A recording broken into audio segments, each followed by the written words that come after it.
after being diagnosed with terminal cancer. The first thing I did was have my lawyer bring over the divorce papers. Married for 5 years. But his heart had always belonged to someone else. I was hospitalized for half a month coughing up blood. My wife, a doctor, works at this very hospital. Yet she never once came to see me. In the hospital room, the smell of disinfectant stung my nose. I leaned against the headboard, my face probably even paler than the walls. Lawyer Zhang across from me pushed up her glasses and took out a document from her briefcase, but hesitated to hand it over. Mr. Yang, for a divorce, both husband and wife need to sign. Then there's a 30-day cooling-off period. Given your current health condition, I really don't advise you to. I've already made my decision. Cut her off. My voice was a little hoarse, but very firm. I'll get her to sign it. Lawyer Zhang seemed to want to say something. In the end, she swallowed her words. She stood up and gently placed the divorce papers on the nightstand beside my bed. Take care of yourself. The ward door closed softly, leaving me alone once again. 30 days. I repeated the number in my mind. I have to make it through. Suddenly, my stomach churned with a violent, searing pain. The familiar cramping returned. I lunged forward and grabbed the trash can by the bed. Another bout of fierce coughing. Then I vomited a large mouthful of dark red blood. Black spots danced before my eyes. After a long while, the sharp agony slowly faded, leaving me with nothing but a hollowed-out weakness. The air in the room was suffocatingly stifling. I forced myself to sit up, wanting to go downstairs for some fresh air. As soon as I reached the first-floor lobby, I bumped into a white coat rushing over. Xiao Yu, a familiar voice, laced with surprise. What are you doing at the hospital? I looked up and met Zhou Zixuan's beautiful eyes. She was wearing a well-fitted white coat. Her hair was neatly pinned up, revealing a smooth forehead. Her delicate face was now full of confusion. How interesting. I've been hospitalized in this hospital for nearly half a month. Yet Zhou Zixuan, my wife, had no idea I was here, even though this is the hospital where she works. Somewhere in my heart, it felt like a fine needle had pricked me. A sharp, dense pain. But I don't blame her. 5 years of marriage. Has she ever truly cared about me? Forget it. I'm going to die anyway.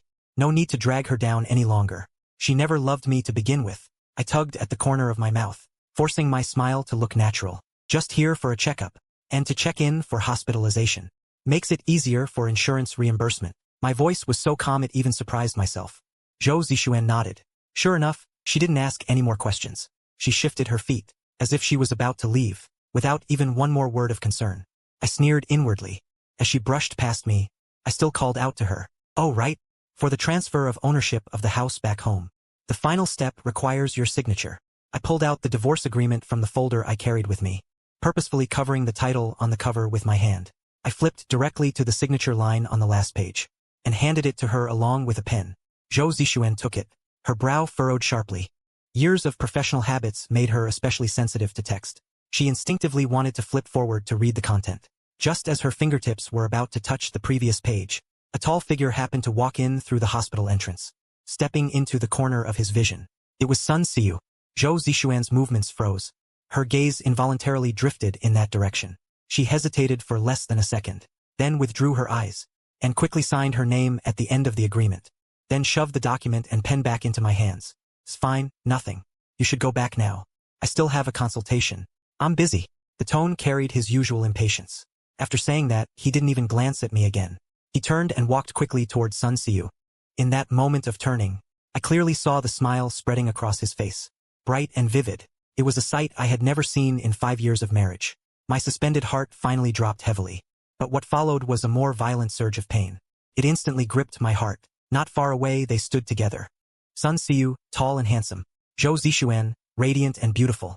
They truly made a perfect pair. I turned my head away. I didn't want to watch anymore.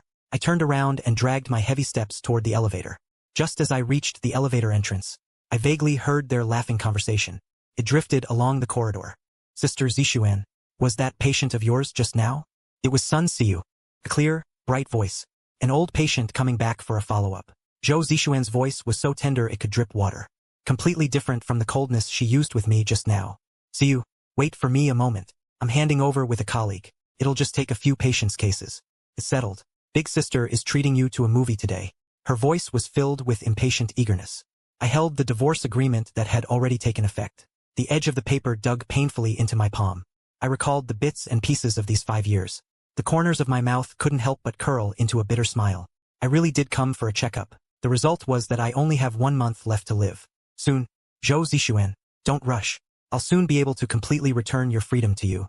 Returning home, I put down the large pile of medicine from the hospital. I began to slowly pack up the things that belonged to me after the marriage. There are quite a lot of odds and ends. I plan to clear them all out. I don't want them left here after I'm gone. An eyesore to her. Maybe my body really has reached its limit. I only tidied up for a short while, but I was so out of breath from exhaustion. I had to stop and rest. I went back to the bedroom to lie down for a bit. The first thing I saw was the huge wedding photo hanging at the head of the bed. In the photo, Zhou Zixuan was wearing a pure white wedding gown, but her smile seemed somewhat stiff and distant. Back then, I was blinded by love, and thought that smile was incredibly sweet. Now when I look at it, it's just unbearably glaring. I didn't hesitate. I stepped onto a chair and took it down, then shoved it straight into the deepest corner under the bed. Out of sight, out of mind. Maybe that way I'd have a little less trouble. I spent the rest of the day in a cycle of tidying up and resting, just going back and forth. In the early morning, I heard the sound of a key turning in the door. Zhou Zixuan came back. I was in the study at the time, sorting through some old books and documents. She poked her head in and glanced at me. Without saying a word, she just placed a takeout bag she was holding on the desk, then turned and went into the bedroom. Probably when she was changing clothes in the bedroom, she noticed the empty wall. In less than 2 minutes, she came back, leaning against the study door frame. Frowning, she asked me where the wedding photo in the bedroom had gone. I looked up at her calmly. The frame was a bit loose. I was afraid it might fall and hit someone, so I took it down. I've already contacted the shop. The custom new frame hasn't arrived yet. She accepted that explanation. Her face showed no emotion. Before leaving, as if it just occurred to her, she added, I brought you some late-night snacks. I put them on the table. Get some rest early. I stood up belatedly and opened the bag with the logo of a Sichuan restaurant. A pungent, spicy smell immediately rushed out. This boiled beef in chili sauce. I silently stared at the bowl of red oil and thick sauce. My stomach seemed to start cramping faintly again, but my eyes inexplicably felt hot. 5 years of marriage. My digestive system has always been weak. I never dared to touch anything spicy or stimulating. He knew this very well. Yet such a basic thing. Zhou Zixuan had never taken it to heart. If it were before, even just so as not to let down his kindness, to make him a little happier, I would have forced myself to eat it. But now my body is broken. Can't take any more strain. Picked up the bag and went downstairs, and threw it into the trash as it was. Then I went home and cooked myself a small bowl of plain white porridge. From today on, I will no longer wrong myself for Zhou Zixuan. 5 years. I lived for him for 5 years. In this final month, I think it's time I live for myself. After drinking the porridge, my stomach felt a little better. The night was already deep. Remembering the doctor's advice not to stay up late, I returned to the bedroom to sleep. Zhou Zixuan had already finished her shower. She was lying on her side on the other side of the bed, facing away from me, breathing steadily, as if she were asleep. Every other night, as long as we shared the bed, I would habitually reach out and gently wrap my arms around her from behind. She never resisted, but she never turned around either to respond to my embrace. But tonight I didn't move. I also turned my back to her. An invisible chasm lay between us. After a few minutes, from behind me came Zhou Zixuan's voice, tinged with slight confusion. In the silent night, it sounded exceptionally clear. Not hugging me tonight? My body stiffened slightly. Then I made up an excuse. A bit tired. Just go to sleep. She murmured in reply, and said no more. Behind me came the faint sound of rustling. She had probably turned back again. I thought the night would pass so peacefully. But not long after, Zhou Zixuan beside me suddenly switched on the bedside lamp with a click. She sat up. Oh right. She rubbed her eyes. Her voice carried the laziness of just waking up. That contract you had me sign today, let me take a closer look at the terms. Make sure there are no mistakes. Contract? My entire body stiffened suddenly. My heart began to pound wildly in an instant. It almost burst out of my chest. You really want to look at it? I turned around and looked at her. Under the dim light of the bedroom, her face seemed somewhat blurry. I couldn't help but feel a wave of tension. It wasn't that I feared she would refuse the divorce after discovering it. At this point, I knew better than anyone that divorce might be a relief for her. It was just that this disguise of a property contract was like my last pathetic fig leaf at the end of the marriage. I didn't want it to be torn off in front of my face. What's wrong? She seemed to notice the strangeness in my tone. Her brows furrowed slightly.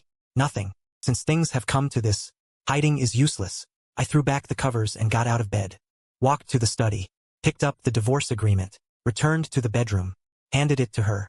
The cold paper touched her fingertips. She took it. Her fingers pinched the cover. About to open it.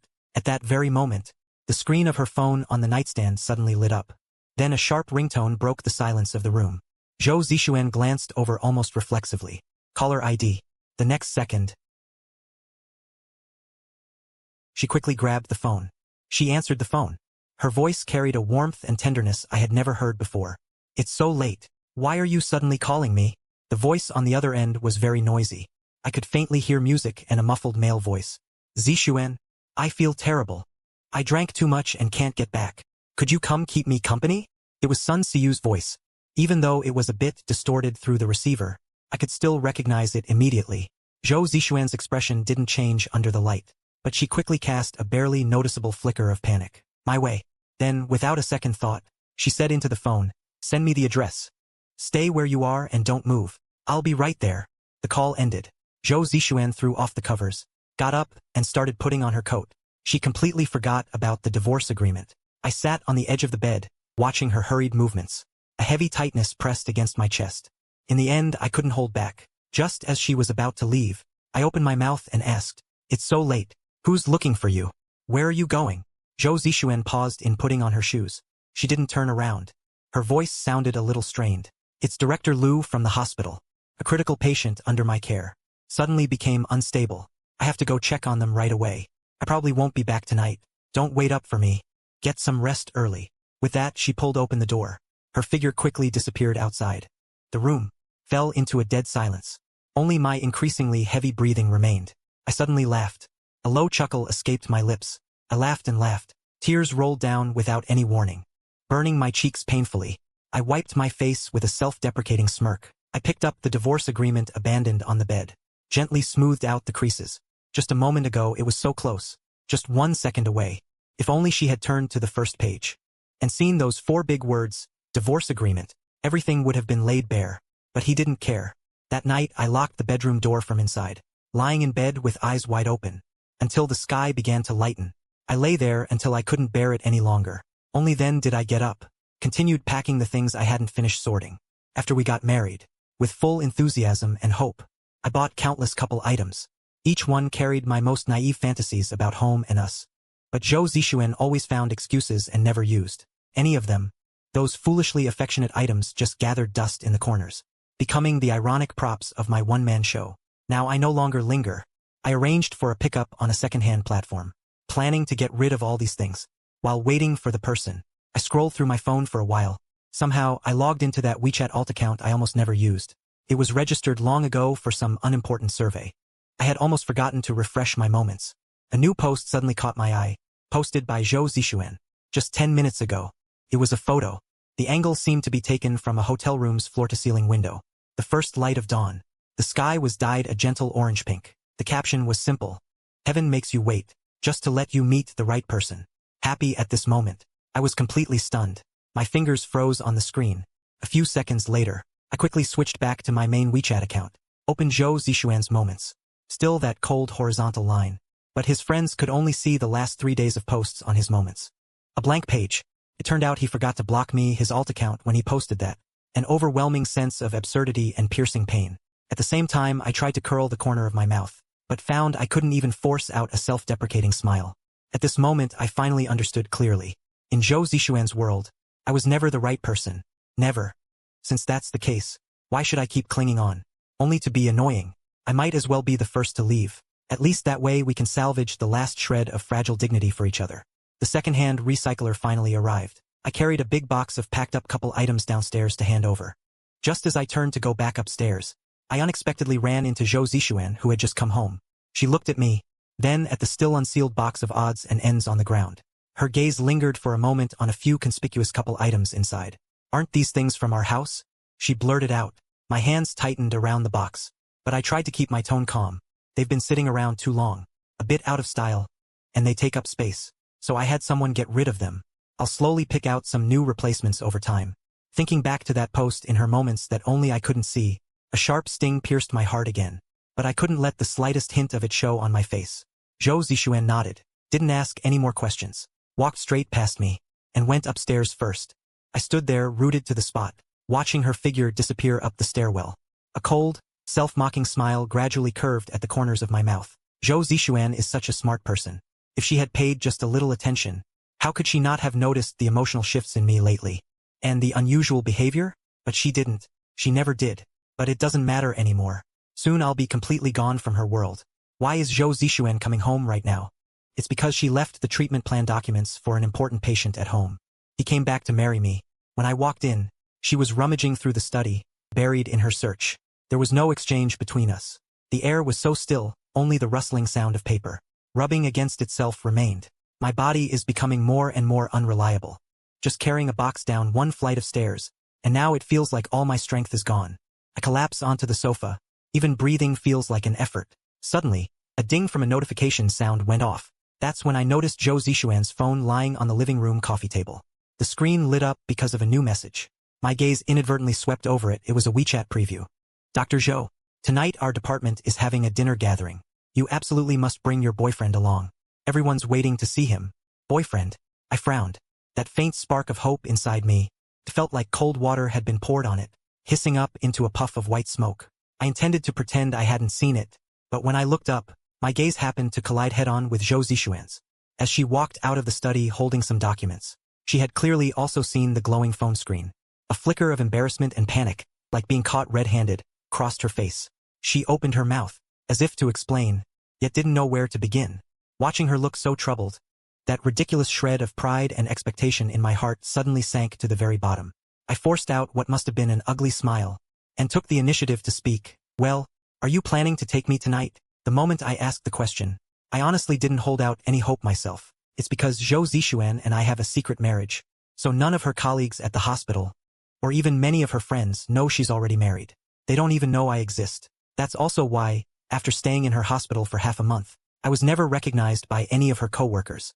I know I have no place in her heart, but when it really comes down to this moment, I'm still like a fool, clinging to the hope that she might love me. I wanted to see what his attitude toward me really was. Even just a hint of reluctance, a moment of hesitation would have been enough. Xiaoyu? Zhou Zixuan's brow furrowed even tighter. The expression on her face grew more strained. It was an unmistakable unwillingness. Sure enough, her reaction was like an ice pick that had been sharpened long ago. Steady, precise, and ruthless. It stabbed into the softest part of my heart. The pain wasn't intense, but it was lingering and piercing, carrying a bone-chilling coldness. It jolted me awake in an instant. She had never placed me in the position of a husband or even a partner. Not once. I gave a bitter laugh inwardly. I would no longer put her in a difficult position, and I would save myself what little dignity I had left. I proactively offered her an out. Actually, I was just about to tell you, I have dinner plans with a friend tonight, so I probably can't go with you. This answer clearly made Zhou Zixuan relieved. Her tense shoulders visibly relaxed. A trace of relieved ease even appeared on her face. All right then, fine. Another time, I'll introduce you to them when there's a chance. I gave a soft in response, saying nothing more. I closed my eyes, pretending to be tired. That night, Zhou Zixuan went to the department gathering alone. As soon as she entered the private room, a few female colleagues she was close to enthusiastically pulled her over to sit with them. Seeing no one behind her, everyone immediately started teasing her. Zixuan, weren't you supposed to bring your boyfriend? Where is he? Don't you dare say you don't have one. We saw it with our own eyes the other day. A tall, handsome guy came to see you, and you even took him to a movie. Come clean already. When did you start dating? You've been hiding it so well. The colleagues chattered and teased her from all sides, gradually making Zhou Zixuan unable to fend them off. Under everyone's enthusiastic pressure, she had no choice but to nod and agree. All right, let me ask if he's free. But when she took out her phone, two choices lay before her. Should she call me, the husband she had legally but secretly married? She called Sun Siyu, the childhood neighbor from next door. But this time was different. This time he appeared as her boyfriend. Zhou Zixuan looked at the two names in her contact list. Her finger hovered over the screen for a few seconds. Finally, as if she had made up her mind, her finger landed on Sun Siyu's name. The call connected. Sun Siyu agreed readily. Not long after, he appeared at the door of the private room. As soon as he entered, he immediately drew the attention of many female doctors present. Exclamations of admiration came one after another. No wonder Zixuan had been keeping him hidden. He turned out to be such a handsome young man. Tell us, when did you two start? Who pursued whom? Zixuan, you're really something. Keeping such a great catch to yourself until now.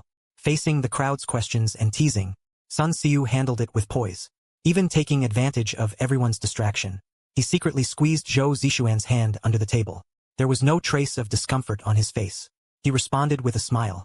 When it came up that Sun Siyu was 3 years younger than Zhou Zixuan, the atmosphere grew even livelier. Everyone seemed intent on digging into every detail.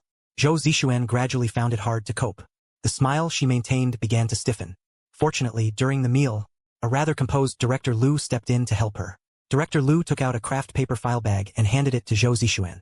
Xiao Zhou, I just ran into a patient downstairs on my way here. The family said there was an important document left in the ward. They asked me to pass it on. It just so happens that you need to go downstairs later anyway. Give it back to them. Zhou Zixuan felt as if a huge burden had been lifted. She shot a grateful look at Director Liu, took the file bag, and practically fled from the private room. She waited in the hotel lobby downstairs for several minutes, but no one came to claim it. The night breeze was cool. She grew a bit anxious from waiting, and also a little curious. After hesitating for a moment, she casually opened the seal of the file bag. Want to see what the documents are? Maybe based on the content I can tell there are 2 files inside. One is a copy of the medical record. He quickly glanced over it. Diagnosis: advanced malignant tumor. The other is a divorce property. Voluntary waiver of claims statement. So tragic terminal cancer at an advanced stage. And still getting a divorce. Even voluntarily giving up all property. For some reason, Zhou Zixuan's heart skipped an inexplicable beat. A vague, indescribable unease quietly seeped in. He instinctively wanted to open the medical record, to see the patient's name, just as his fingertips were about to touch the patient information column. A hand with distinct knuckles, slightly pale, suddenly reached out from the side, and firmly pressed down on that medical record. Then the whole file was pulled away. Sorry.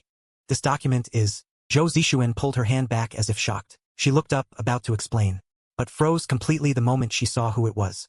Her voice changed. Yang Xiaoyu, why is it you? His eyes widened. His gaze darted rapidly between my face and the file in my hand. A terrifying thought suddenly surged up, making her voice start to tremble. This medical record is yours, and this waiver of property. Is your life also yours? Yang Xiaoyu, what exactly are you trying to do? His tone was filled with shock and accusation. But if you listen closely, there seemed to be a trace of barely perceptible panic and concern. I looked into his eyes, trying hard to keep my voice steady and emotionless. It's not mine. It's a friend of mine's. He doesn't want to burden his wife. So actually, I never expected to run into him here. Even less did I expect him to stumble upon the 2 things I've been desperately hiding, my terminal illness and divorce. For a moment, a strange sense of absurd nervousness welled up inside me. Really? Zhou Zixuan narrowed his eyes, staring at me intently, as if trying to find traces of a lie on my face. He caught the fleeting embarrassment and paleness on my face. He clearly didn't believe me. He reached for the waiver again. I wanted to see it with my own eyes. I looked at the hand he extended toward me. My heart was filled with bitterness. I couldn't even be bothered to stop him. I just slowly closed my eyes, waiting for the moment the truth would be exposed. But the expected confrontation never came. A familiar male voice sounded beside her. And at the same time, an arm naturally wrapped around Zhou Zixuan's waist. Zixuan, why did you come downstairs? Everyone is waiting for you. Sun Siyu leaned in intimately, his tone familiar. I opened my eyes. Not only did I see Sun Siyu's overly familiar gesture, but I also saw the panicked look on Zhou Zixuan's face, as if caught red-handed. She instinctively tried to pull away from Sun Siyu's arm, wanting to explain something to me, but with Sun Siyu right there, she simply couldn't bring herself to acknowledge our relationship. Compared to her fluster, I was unusually calm at that moment. My gaze swept lightly over Sun Siyu's face. I reached out and took back the declaration. My tone was distant and polite. I've already received the documents. Thank you, Dr. Zhou. My friend is still waiting. I won't disturb your gathering. After saying that, I didn't look at them anymore. Then I turned and left. On the drive home, my heart felt like it was clogged with a thick piece of waterlogged cotton. Heavy, suffocating, so it was hard to breathe. Uncontrollably, the scene just now kept replaying in my mind. Sun Siyu's hand on Zhou Zixuan's waist. Zhou Zixuan's momentary stiffness. Yet she didn't push him away immediately. As her husband, seeing this, I should have been furious. But perhaps because similar neglect had played out too many times over the past 5 years, my heart seemed to have gone numb. No intense sorrow, only boundless exhaustion and coldness, pressing heavily on my heart. Even breathing feels like an effort to me now. I once gave my all, a one-sided devotion. I've been drifting through life in a daze. Now, in this 30-day cooling-off period where I've chosen to let go, every day feels like a year. Every minute, every second is pure torment. The car window is open, and the night wind howls in, stinging my eyes until they ache. My vision blurs. Without realizing it, 2 streams of icy liquid streak down my face. I raise a hand to wipe away the tears. How pathetic. Before I can suppress the bitterness in my heart, my body sounds the alarm first. A faint, terrifying cramp begins to stir in my stomach. Wave after wave, the pain surges back, fierce and relentless. It erupts without warning, consuming everything. In an instant, it spreads through every limb and joint. Cold sweat beads on my forehead, then trickles down rapidly. My hands, gripping the steering wheel, start trembling uncontrollably.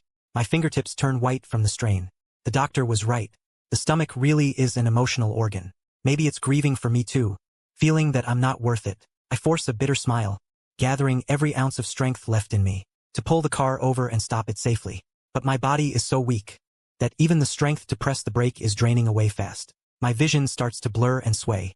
The world spins and distorts before my eyes. In the end, all I can do is watch helplessly as my car veers and crashes into the roadside guardrail. A deafening crash. The airbag bursts open instantly, slamming hard into my chest and stomach.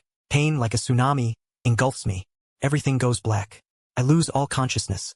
When I come to again, the familiar smell of disinfectant tells me I'm back in the hospital.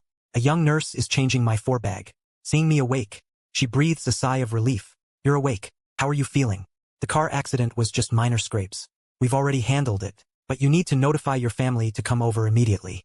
The doctor has something about your condition that needs to be discussed with your family. I spoke calmly, knowing full well I know about my illness. Just say whatever you need to say directly to me. The nurse was taken aback. She stared at me in surprise. You know? And you still dared to drive yourself here? Her expression turned serious. Mr. Yang, your condition is already very critical. You must notify your family immediately to come take care of you. Starting now, you cannot leave the hospital anymore, the nurse said, in one ear and out the other. But the car accident still needed to be dealt with. In my current state, I couldn't go anywhere, and my parents were far away in another city. After thinking it over, I had no choice but to pull out my phone and call Zhou Zixuan. The ringing went on for a long time, until it automatically hung up. No one answered, so I called again. A string of red missed call alerts on the screen stung my eyes. I let my arm fall weakly.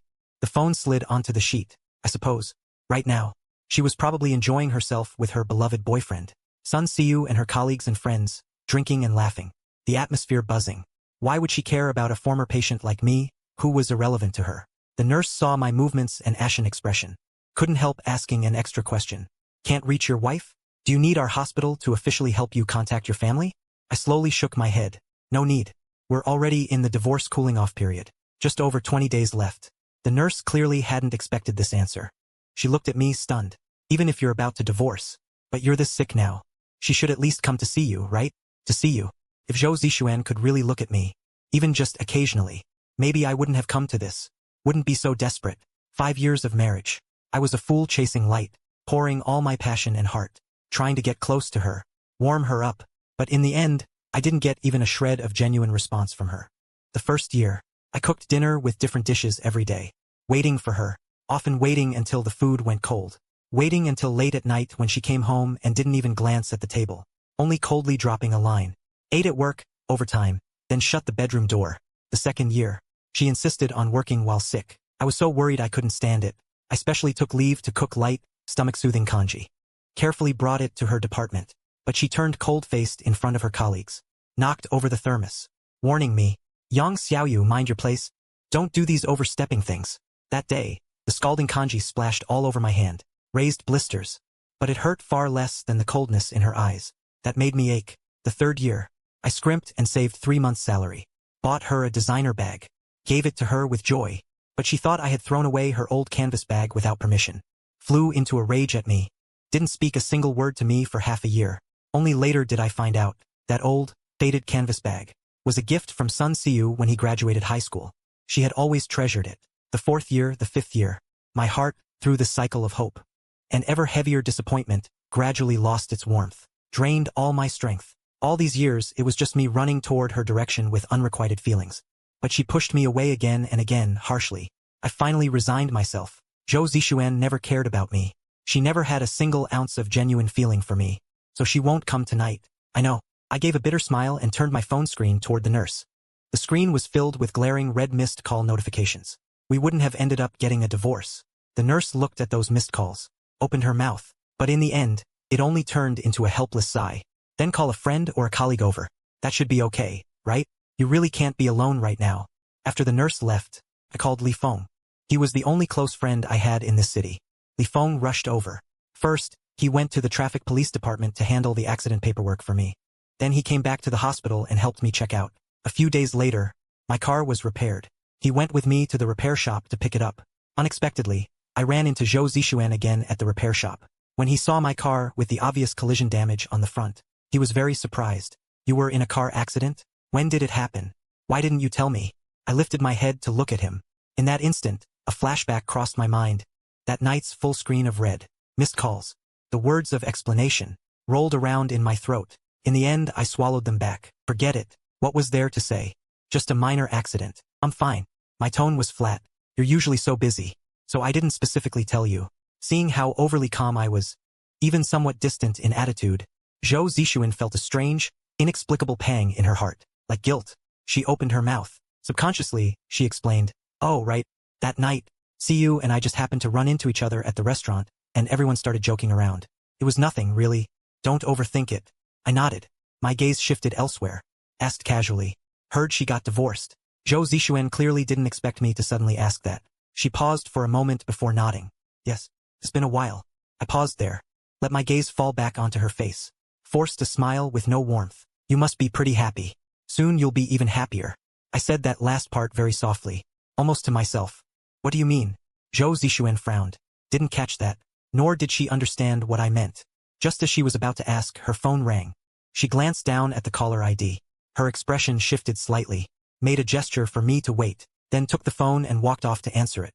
About 10 minutes later, when Zhou Zixuan hung up and came back, Li Feng and I were already in the car, ready to leave. The car window wasn't fully closed. My voice, tinged with amusement, faintly drifted out. What's the rush? There are still about 10 days, until the divorce cooling-off period ends. Then we'll truly be cut off clean. Peace and quiet. Divorce cooling-off period. Those words were like a thin needle, piercing sharply into Zhou Zixuan's ears. Her heart gave an unexpected, painful twist. She couldn't help but recall that day at the restaurant entrance. The voluntary waiver of property rights in the divorce papers in my hand, and that terminal illness medical record, a terrifying association, instantly stopped her in her tracks. She almost rushed to my car, grabbed onto the half-open window, her voice trembling in a way she didn't even notice herself. Yang Xiaoyu, what did you just say about a divorce cooling-off period? Who's getting divorced? Is it you? You want a divorce from me? I didn't expect Zhou Zixuan to react so strongly. I didn't expect her to rush over and confront me directly. Facing her, her gaze seemed to pierce through every facade of mine. For a moment, I felt guilty and flustered. But soon I forced myself to calm down. Almost instinctively, I pushed Li Feng, who was sitting in the passenger seat, out. As a shield. It wasn't me.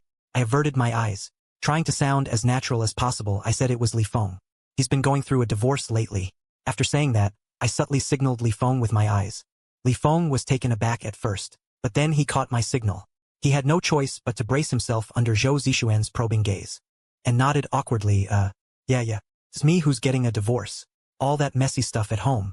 So it was Li Feng. For some reason, hearing this answer, the taut string in Zhou Zixuan's heart inexplicably loosened a little. But then, the terminally ill patient she had seen that day surfaced in her mind again. She turned her suspicious gaze to Li Feng, scrutinizing him from head to toe. With her years of professional medical experience, Li Feng, though looking a bit tired, had a rosy complexion, and seemed in decent spirits. He didn't look like someone terminally ill with little time left. The doubt in his heart was not dispelled. Instead, it deepened. He stared at Li Feng, his tone carrying clear inquiry. Li Feng glanced at me again, under my signal with my eyes. He had no choice but to continue fabricating. Yes, it's because of some health issues. I don't want to burden my family. That's why I said. Yet even so, the suspicion on Zhou Zixuan's face did not diminish at all. Her eyes were full of distrust. Afraid that if he kept questioning, the truth would come out, I quickly spoke up, to interrupt my tone. Deliberately heavy and helpless. All right, stop talking. Zixuan, you're a doctor too. You should understand this feeling. Sometimes letting go is a relief for both sides. I paused, deliberately steering the conversation away. Actually, that day I ran into you at the hospital. I was just there to accompany her for a checkup. I originally planned to have you take a look while you were at it, but you were so busy, and had friends around, so I didn't let him bother you further. Bringing up that day at the hospital, Zhou Zixuan's eyes clearly flickered. A flash of guilt appeared. That day, Sun Xiu happened to come see him. He wasn't sure if I was hinting at something, or had seen something. Oh, I see. His mind was a bit unsettled. Subconsciously, he avoided my gaze. His tone also became perfunctory. Well, if your friend has any discomfort, it's better to come directly to the hospital for a systematic checkup. Don't delay it. In a panic, He had no heart to keep asking about the details of Li Feng's condition. He casually said a few words, and hurriedly ended the topic. I managed to get by for now, though only by luck. But I felt no relief at all in my heart, because I knew exactly what Zhou Zixuan was thinking at this moment. He didn't really believe Li Feng's excuse. He was just afraid I would dig deeper. That day he was with Sun Xiu. Afraid I would discover the indescribable thing between him and Sun Xiu. That relationship that defies clear explanation. With his years of medical practice, he had such sharp powers of observation. If he had just been a little more careful, he could easily have seen my complexion. My mental state was far worse than Li Feng's. That was the ashen, decaying aura of someone terminally ill. But unfortunately, whenever it involved Sun Xiu, his reason and judgment would instantly vanish. That was probably the state of caring for someone to the extreme. Commonly known as being love-struck, I watched Zhou Zixuan standing by the car, frequently glancing at his phone. I understood in my heart, he was probably about to find an excuse to leave again. Sure enough, before a minute had even passed, Zhou Zixuan's phone vibrated again. He glanced at it, then immediately said to me, "The emergency room just got a critical patient." Said, "I need to head back right away, Xiaoyang. You just had a car accident. Better not drive yourself for a while. Perhaps out of guilt for lying just now. Or maybe a flicker of pity seeing my pale face." Before leaving, she rarely added a few words that carried a hint of concern. "Whenever you need a car again, you can find me. I'll drive you." I looked at her, feeling nothing inside. Even found it a bit ridiculous. But somehow I played along with her words. "Sure. How about 3 days from now? I have a temporary business trip, arranged by the company. You can take me."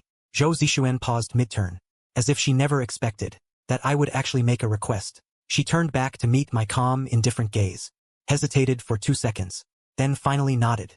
"Fine. 3 days from now, right? I'll remember." With that, she hurriedly drove away. 3 days later, I waited from dawn till dusk, and from dusk till late night. Outside the window, the city lights came on. Neon flickered. The city's night was just beginning to buzz. But the person I was waiting for never showed up. I stood on the balcony, looking at the empty parking spot downstairs. My heart was utterly calm. I had already expected this outcome, hadn't I? Maybe I was even secretly hoping for it, so that the last bit of laughable and pathetic hope inside me would die completely. I took out my phone and logged into that WeChat secondary account. Refreshed the moment's feed. Zhou Zixuan's profile picture appeared prominently as the first post. No caption, just a short video of a few seconds. I tapped on the video. The background was by the seaside. Night had fallen, but in the deep blue sky, bursts after bursts of dazzling fireworks, almost making the entire sea surface shimmer with flowing colors. And in the very center of the frame, the profile of a man, outlined clearly by the light of the fireworks. He was looking up at the sky, with a bright smile on his face. It was Sun Xiu. The video was very short. It ended quickly. I logged out of the secondary account, switched back to my usual main account, tapped on Zhou Zixuan's moments again. Still a cold horizontal line. Completely blank. I couldn't help but let out a low laugh. The laughter echoed in the empty, quiet room, making it seem especially desolate. So this was what she called a hospital emergency. So once again, for Sun Xiu, she had no hesitation in standing me up. No, it wasn't even standing me up. She probably never even kept my request in mind. I found Zhou Zixuan's phone number, dialed it. It rang for a long time, until I thought it would go unanswered again. The call was finally answered. The background noise was loud and chaotic. I could faintly hear the sound of waves, and the booming sound of fireworks. "Hello," Zhou Zixuan's voice came through, carrying the usual emotion she used when speaking to me, along with a hint of barely perceptible impatience. I held the phone, my fingertips cold, my voice, yet I tried hard to keep it steady. "Hello, it's me. Where are you?" There was a pause on the other end. Then came Zhou Zixuan's almost instantaneous reply. "I'm out of town. The hospital temporarily sent me here to attend an academic exchange meeting. I left in a hurry. No time to tell you. I'll be back in a couple of days." His voice was accompanied by the clear sound of fireworks on the other end of the line. Explosions and the sound of waves, forming such an ironic picture. The last trace of warmth in my heart completely cooled.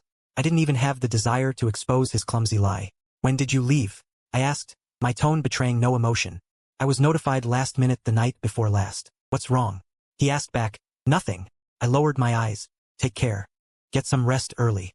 "Got it. You too." The call ended. The dial tone rang for a long time. Only then did I slowly lower my hand. Sure enough, Sun Xiu is always the first priority, and I'm probably just a tool for Zhou Zixuan to fill the emptiness. Fortunately, I came to my senses in time. I can still push away the one who doesn't love me before I die. Give him his freedom, and let myself go too. I opened my phone calendar. My finger slid across the screen, carefully counting the days until the divorce cooling-off period ends. 7 more days to go. Zhou Zixuan. 7 days from now. There will be no ties between us anymore. I tried to curl the corners of my mouth to smile, but suddenly bent over, bursting into a violent, heart-wrenching cough. I instinctively covered my mouth with my hand, coughing until my vision went black, as if all my internal organs were displaced. Finally calmed down. I opened my palm. In the center was a patch of glaring bright red. See, my life is also entering its final countdown. While Zhou Zixuan is away from home these days, I had planned to hurry and completely move out the remaining things.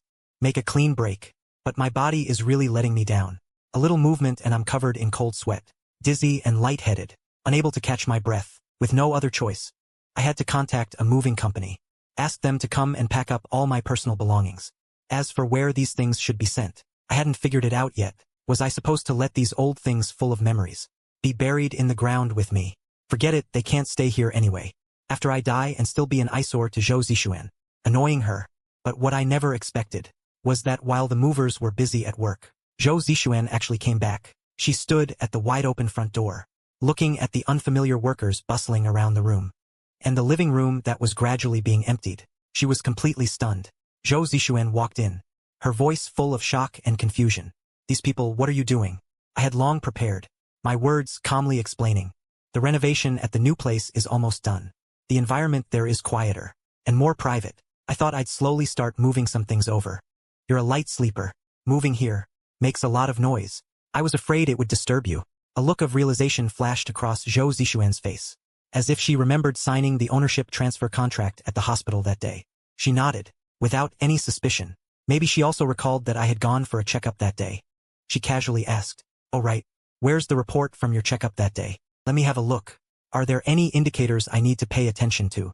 My heart tightened slightly, but my expression remained calm. While tidying up the books at hand, I answered in a casual tone. "It's a mess with the report. Must be stuffed in some box. But nothing major. Everything is fine. Don't worry." Zhou Zixuan let out an "oh," her gaze lingering on my face for a moment. He seemed to finally notice my unusually pale and haggard complexion. His lips moved slightly, but in the end he only said, "You don't look well. Maybe you're worn out from moving these past few days. Make sure to rest more." He didn't think the worst. Perhaps in his heart, I was always someone who could be endlessly taken for granted. How could there be any connection to a terminal illness? "Got it," I replied with a single acknowledgement, then continued packing with my head down. Zhou Zixuan didn't leave either. She just stood in the living room, looking somewhat at a loss. She watched the workers carry out one box after another, then suddenly noticed something and asked in confusion, "How come you're only moving your stuff? Aren't my things being moved together?" My movements paused for a moment. Without lifting my head, "I'm moving mine first. Your things, many are personal items. I'm not sure which ones to take and which to leave behind. Better wait until you come back to decide for yourself." Ever since 2 years ago when I accidentally touched his old canvas bag and triggered that half-year-long Cold War, Zhou Zixuan had clearly drawn a line. I was not allowed to touch his personal belongings. The air fell silent for a few seconds. Zhou Zixuan probably remembered that incident too. A flicker of awkwardness crossed her face. She didn't press further. Instead, she looked at the now much emptier living room, as if sighing, or perhaps just making conversation. The house suddenly has so much less stuff. Feels strange. But it does make the space look a lot bigger. I gave a soft hum, forcing the corners of my mouth upward slightly. I didn't continue the conversation. After everything was moved out, I followed the workers downstairs. I watched them load each cardboard box onto the truck. Finally, I slipped the driver a piece of paper, with my parents' address in my hometown written on it. I didn't plan to go back to my hometown to wait for death. In the final moments of my life, I just want to leave in peace, alone. But as a son, I can't leave my parents with nothing to hold on to. These old belongings are the last keepsakes I'll leave them. Watching the moving truck drive away, I turned around and unexpectedly saw Zhou Zixuan standing at the entrance of the building, staring at me silently. "Why did you come down?" I asked her. She seemed a bit stunned too, hesitating before she spoke. "Nothing much, just came down for some air. Want to take a walk together?" I was a little surprised. Zhou Zixuan actually offered to walk with me.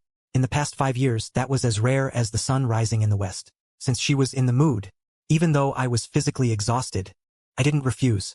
After all, I wouldn't be walking much longer. Sure. We walked side by side along the quiet path in the neighborhood, neither of us speaking. The atmosphere was subtly awkward. We'd barely taken a few steps when someone suddenly appeared around the corner ahead. Sun Siyu. Time seemed to freeze at that moment.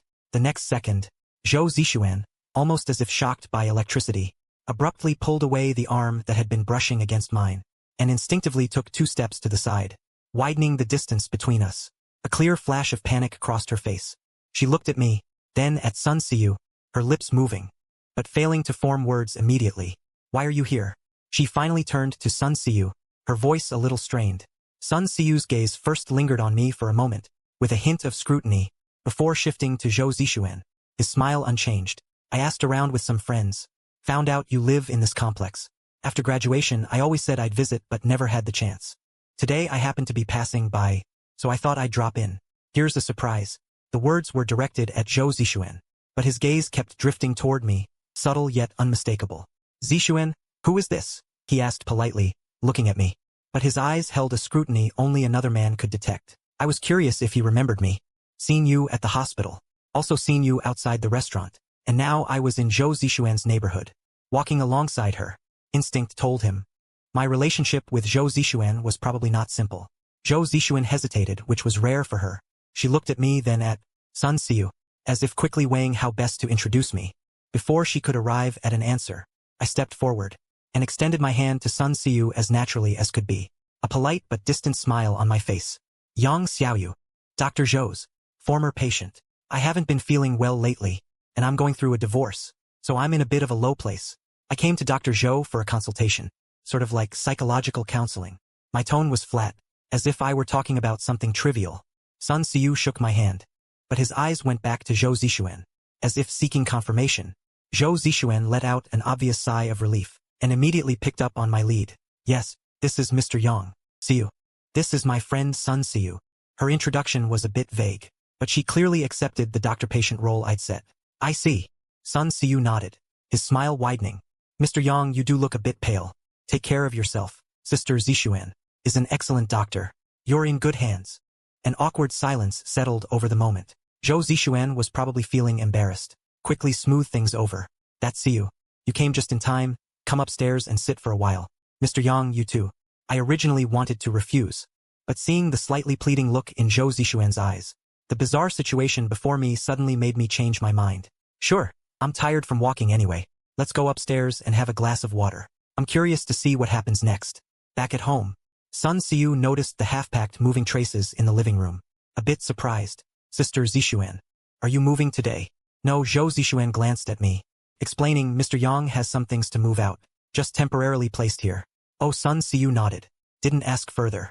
Zhou Zixuan welcomed us to sit down, then turned and went to the kitchen to boil water and make tea, leaving only me and Sun Siyu in the living room. The atmosphere fell silent again. I wasn't really familiar with her, and had no common topics to discuss. Unexpectedly, Sun Siyu was quite proactive. He shifted his seat, moving closer to me, a look of curiosity and a strange familiarity on his face. He opened his mouth and asked, Brother Xiaoyu, I heard you mention getting a divorce earlier. If you don't mind me asking, why? Of course, if it's inconvenient to say, just pretend I didn't ask. I was slightly taken aback. Didn't expect him to ask such a personal question so directly. But looking into his clear eyes, I was silent for a few seconds, then let out a light laugh, my tone carrying a hint of self-mockery. It's not inconvenient, probably because my wife has always had someone else in her heart. Sun Siyu clearly didn't expect this answer. A flicker of embarrassment crossed his face. He muttered apologetically, Brother Xiaoyu, I shouldn't have asked that. It's fine. I shook my head. My tone was calm. It's all in the past. Sun Siyu observed my expression. Seeming to think I wasn't too bothered, he opened up. He wore an expression that seemed to share a common pain. He sighed. Actually, to be honest with you, Brother Xiaoyu, I just got divorced a while back too. I was a bit surprised, though I knew he and his wife had separated. Hearing him say it himself felt different. How did you get through it? Sun Siyu suddenly wore a look mixed with gratitude and tenderness. His voice brightened a little. I was able to move on, thanks to Sister Zixuan. He sank into memory, his gaze growing distant. Right after the divorce, I was completely beaten down, feeling like the sky had fallen. Sister Zixuan, when she found out, she barged into my life without hesitation, talking with me, taking me out to clear my mind, pulling me out of that despair little by little. You know, Brother Xiaoyu, when I was bullied as a kid, it was always Sister Zixuan who rushed in to protect me first, even if she got hurt herself. When I was sick with a fever, She was so worried she couldn't sleep all night, sneaking over the wall to my house, holding me and coaxing me to take medicine. Maybe it's because of her that I think being a doctor is so great. Later, when I went to and from school, she would wait for me at the intersection whenever she had time, using her own allowance to buy me snacks, while often going hungry herself. I remember all these things. So this time when I got divorced, she also contacted me immediately, comforted me, stayed with me. Without her, I really don't know what I would be like now. I might have given up on myself long ago. Sun Siyu's tone was full of dependence and gratitude. Every word was like a fine little hammer, gently tapping on my heart that was already riddled with holes. The Zhou Zixuan he described was gentle and brave, selfless and full of strength. This completely overturned the Zhou Zixuan I knew. At this moment, an indescribable bitterness spread from the deepest part of my heart, instantly soaking through my entire body. I finally realized clearly, Zhou Zixuan wasn't born cold. She just gave all her gentleness and bravery to the person in front of her. Zhou Zixuan didn't have to keep her marriage hidden. She just wanted to forever keep for Sun Siyu a most important place in her heart. And now Sun Siyu is single again. There are no more obstacles between them. He can finally get what he wants. Understanding all this, I suddenly found it a bit funny. First, because I was finally completely free. Second, I thought how utterly ridiculous my past self was. Clearly someone who never had me in their heart. Me. Yet I fell for it like a fool. For so many years, giving my whole heart and soul, even nearly losing my own life. Was it worth it? Yang Xiaoyu, you really fucking deserve it. Looking at my calm, expressionless face, Sun Siyu probably thought I was moved by his story, that I resonated with it. He looked at me with even more recognition, as if we were kindred spirits. After hesitating repeatedly, Sun Siyu lowered his voice, and asked me a question he had buried in his heart all along. Brother Xiaoyu, I feel you can understand me, so I want to ask you, do you think Zixuan and I have a chance? Can we be together? This question pierced me like an icy arrow. With precise accuracy, shredding the last of my crumbling defenses, I looked at Sun Siyu's eyes, filled with anticipation and anxiety, my heart a mixture of emotions. The absurdity nearly reached its peak. I glanced at the slightly empty living room, which had once been filled with furniture and decorations I had carefully selected. Now only a blank space remained, waiting to be filled by others. I took a deep breath and answered him seriously. I don't actually know Dr. Zhou very well, but hearing what you said today, I think she is truly someone worth cherishing. If you've already made up your mind, if you both have feelings for each other. I paused, ignoring the sharp pain in my chest. Then I support you in doing what you want to do. Sun Siyu's eyes suddenly lit up. His gaze at me was full of gratitude and relief. Thank you, Brother Xiaoyu. Thank you so much for understanding. Just then, Zhou Zixuan came out with the tea. She poured and we drank, an awkward silence hanging in the air. It seemed everyone had something on their minds, so we could only make trivial small talk. Until the sky grew dark, Sun Siyu enthusiastically invited, Brother Xiaoyu, let's have dinner together. My treat as a thank you for your advice today. Before I could respond, Zhou Zixuan, who was changing shoes at the door, paused almost imperceptibly. She turned and looked at me, her expression complicated, as if she wanted to say something but held back. I immediately understood her reluctance. After all, why would she want her ex-husband to intrude on a meal with her beloved younger brother? I gave a faint smile, stood up, and said, I think I'll pass. I've been busy lately, a bit tired. I want to head back early and rest. You two go ahead. Have fun. Sun Siyu still wanted to keep Zhou Zixuan, but he took the lead and shoved the car keys into his hand, almost pushing him out the door. Siyu, go to the car first. Wait for me. I still have some medical matters to discuss with Mr. Yang. Her tone left no room for argument. The door was closed. In an instant, only Zhou Zixuan and I remained in the room. It was too quiet. So quiet that I could clearly hear my own slow, heavy heartbeat, and I could hear her slightly ragged breathing. Facing me, Zhou Zixuan's face once again showed that flustered, lost look.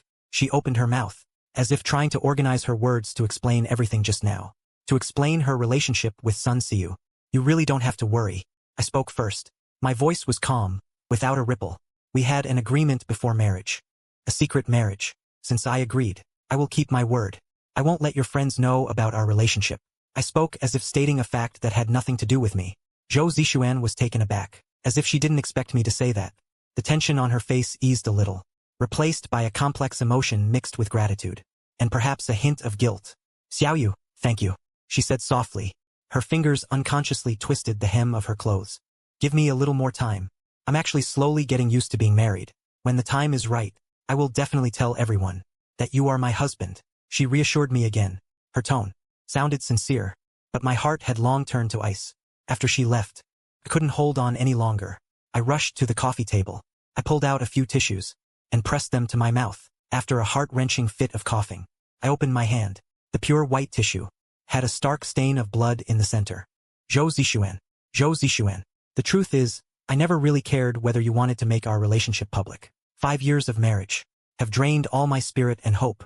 Now that I don't have much time left, there's no so-called future you talk about anymore. In these last few days, I just want to truly live for myself for once. I had just finished cleaning up the traces of blood I coughed up when my phone rang. It was a WeChat message from Professor Chun, my closest mentor from college. October 13th is the university's 80th anniversary alumni gathering. The old colleagues in the department all miss you. It's been so long. Would it be convenient for you to come back and visit? Looking at this message, a complicated warmth and bitterness surged in my heart. Back then, I pursued Zhou Zixuan relentlessly but failed, and fell into endless self-doubt and pain. Professor Chen guided me time and again, encouraged me, and pulled me out of that emotional quagmire. After graduation, caught up in life, I gradually lost touch with my teacher. So much so that now, when I'm about to leave this world, I almost forgot about this dear mentor. I didn't hesitate, and replied immediately, "Of course I'm free, Professor Chen. I'll definitely be there on time." I chatted briefly with my teacher about my recent situation before ending the conversation. A seriously ill body is like a machine that has run out of fuel. Just standing and talking for a while, handling a few small matters, left me utterly exhausted. I washed up early and lay down on the bed. But tonight, Zhou Zixuan actually came back, and she came back quite early, carrying a takeout container of late-night snacks. The sound of the door opening woke me up. I looked at the lunchbox in her hand. No need to guess. It was probably another batch of spicy food I couldn't enjoy. Zhou Zixuan seemed a bit surprised to see me already in bed. "Sorry, I didn't know you'd gone to bed so early. Did I wake you?" "It's fine." I shook my head. My voice was hoarse from just waking up as I got up, went to the bathroom, and came back. Zhou Zixuan was leaning against the headboard, playing on her phone. She suddenly looked up at me, as if she had made up her mind. She spoke. "Xiaoyu, haven't you always said you wanted to go on a beach trip? I'll take some leave next month. I'll go with you." A sudden invitation. Was this supposed to be compensation for me? But I didn't care anymore. There were only a few days left in the divorce cooling-off period. I didn't want any more complications. Even less did I want to be entangled with her. So I calmly shook my head. "No need. There's a lot going on at the company lately. Can't get away." Zhou Zixuan looked at me in surprise, her eyes full of confusion. After all, ever since she met me, I had always been the one to plan the trips, the one to invite her, and she mostly refused or brushed it off. Now that she finally took the initiative once, my response was so indifferent. She thought for a moment. She probably assumed I was still bothered by the Sun Siu matter. Her guilt deepened. For once, she didn't give up. She stayed by my side, and offered one compensation plan after another. Seeing a new movie, checking in at a trendy new restaurant, even going to a concert. I turned them all down. I didn't want her to notice anything unusual about my body or my resolve, my determination to leave. Finally, just before she spoke again, I took the initiative to make a request. Professor Chun from the School Alumni Association asked me to come back on October 13th. "Would you like to come with me?" My tone was very flat. It wasn't like an invitation, more like a notification.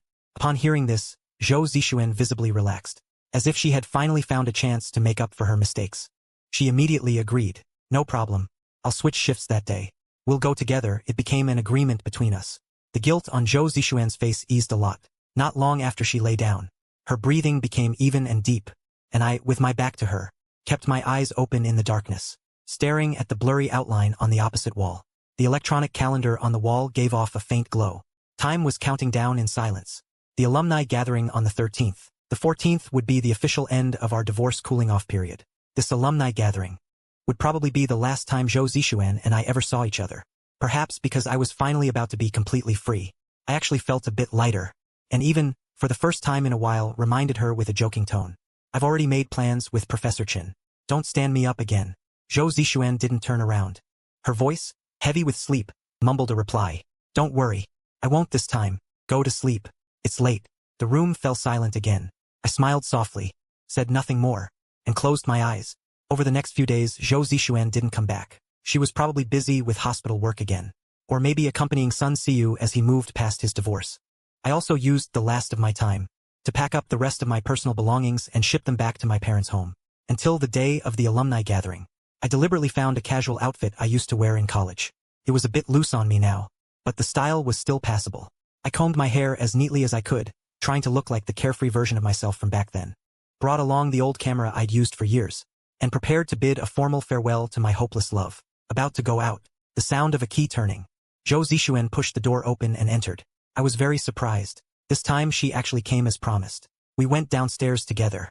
He drove. Along the way, the car window was half open. The slightly cool early autumn wind brushed against my cheeks. I haven't felt this in a long time, not thinking about anything, just quietly feeling the breeze. Surprisingly, my mood was quite good. Zhou Zixuan seemed to be infected by this relaxed atmosphere too. Her eyes carried a rare smile. She even took the initiative to chat with me about some funny stories from university. The atmosphere was unusually harmonious, as if there had never been a third person between us. Soon the car stopped at the entrance of our alma mater. The familiar plane trees, the familiar red brick buildings, instantly pulled memories back many years. Zhou Zixuan unbuckled her seatbelt. Her tone was light. Let's go quickly. Let's first stroll around the campus. Recall our youth. Then in the evening have dinner with Teacher Chun and the others. I was just about to push open the car door, when the screen of Zhou Zixuan's phone on the center console suddenly lit up. Then the familiar ringtone pierced the harmonious atmosphere inside the car. She lowered her head and glanced at it. The caller ID showed Sun Siyu. Her finger paused. A flicker of hesitation crossed her face, but only for a moment. She then answered the call. I was sitting in the passenger seat. The door hadn't been opened yet. The cabin was sealed and quiet. On the other end of the line, Sun Siyu's tearful voice came faintly. Zixuan Jie. I fell at home. My ankle seems to be sprained. It's swollen really high. I can't move it. It hurts so much. Can you come see me? Zhou Zixuan's face immediately changed. She leaned forward. Her voice was undisguised, full of concern and anxiety. Is it serious? Don't move. I'll be right there. She hung up. She turned her head to look at me. Her face was full of apology and hesitation. I'm sorry. Siyu, he spoke very fast. Siyu twisted his ankle. It's pretty bad. He's home alone. I'm worried. I have to go. You can look around by yourself today. I'll try to be back before dinner. Okay. I watched her anxious expression. My heart was calm.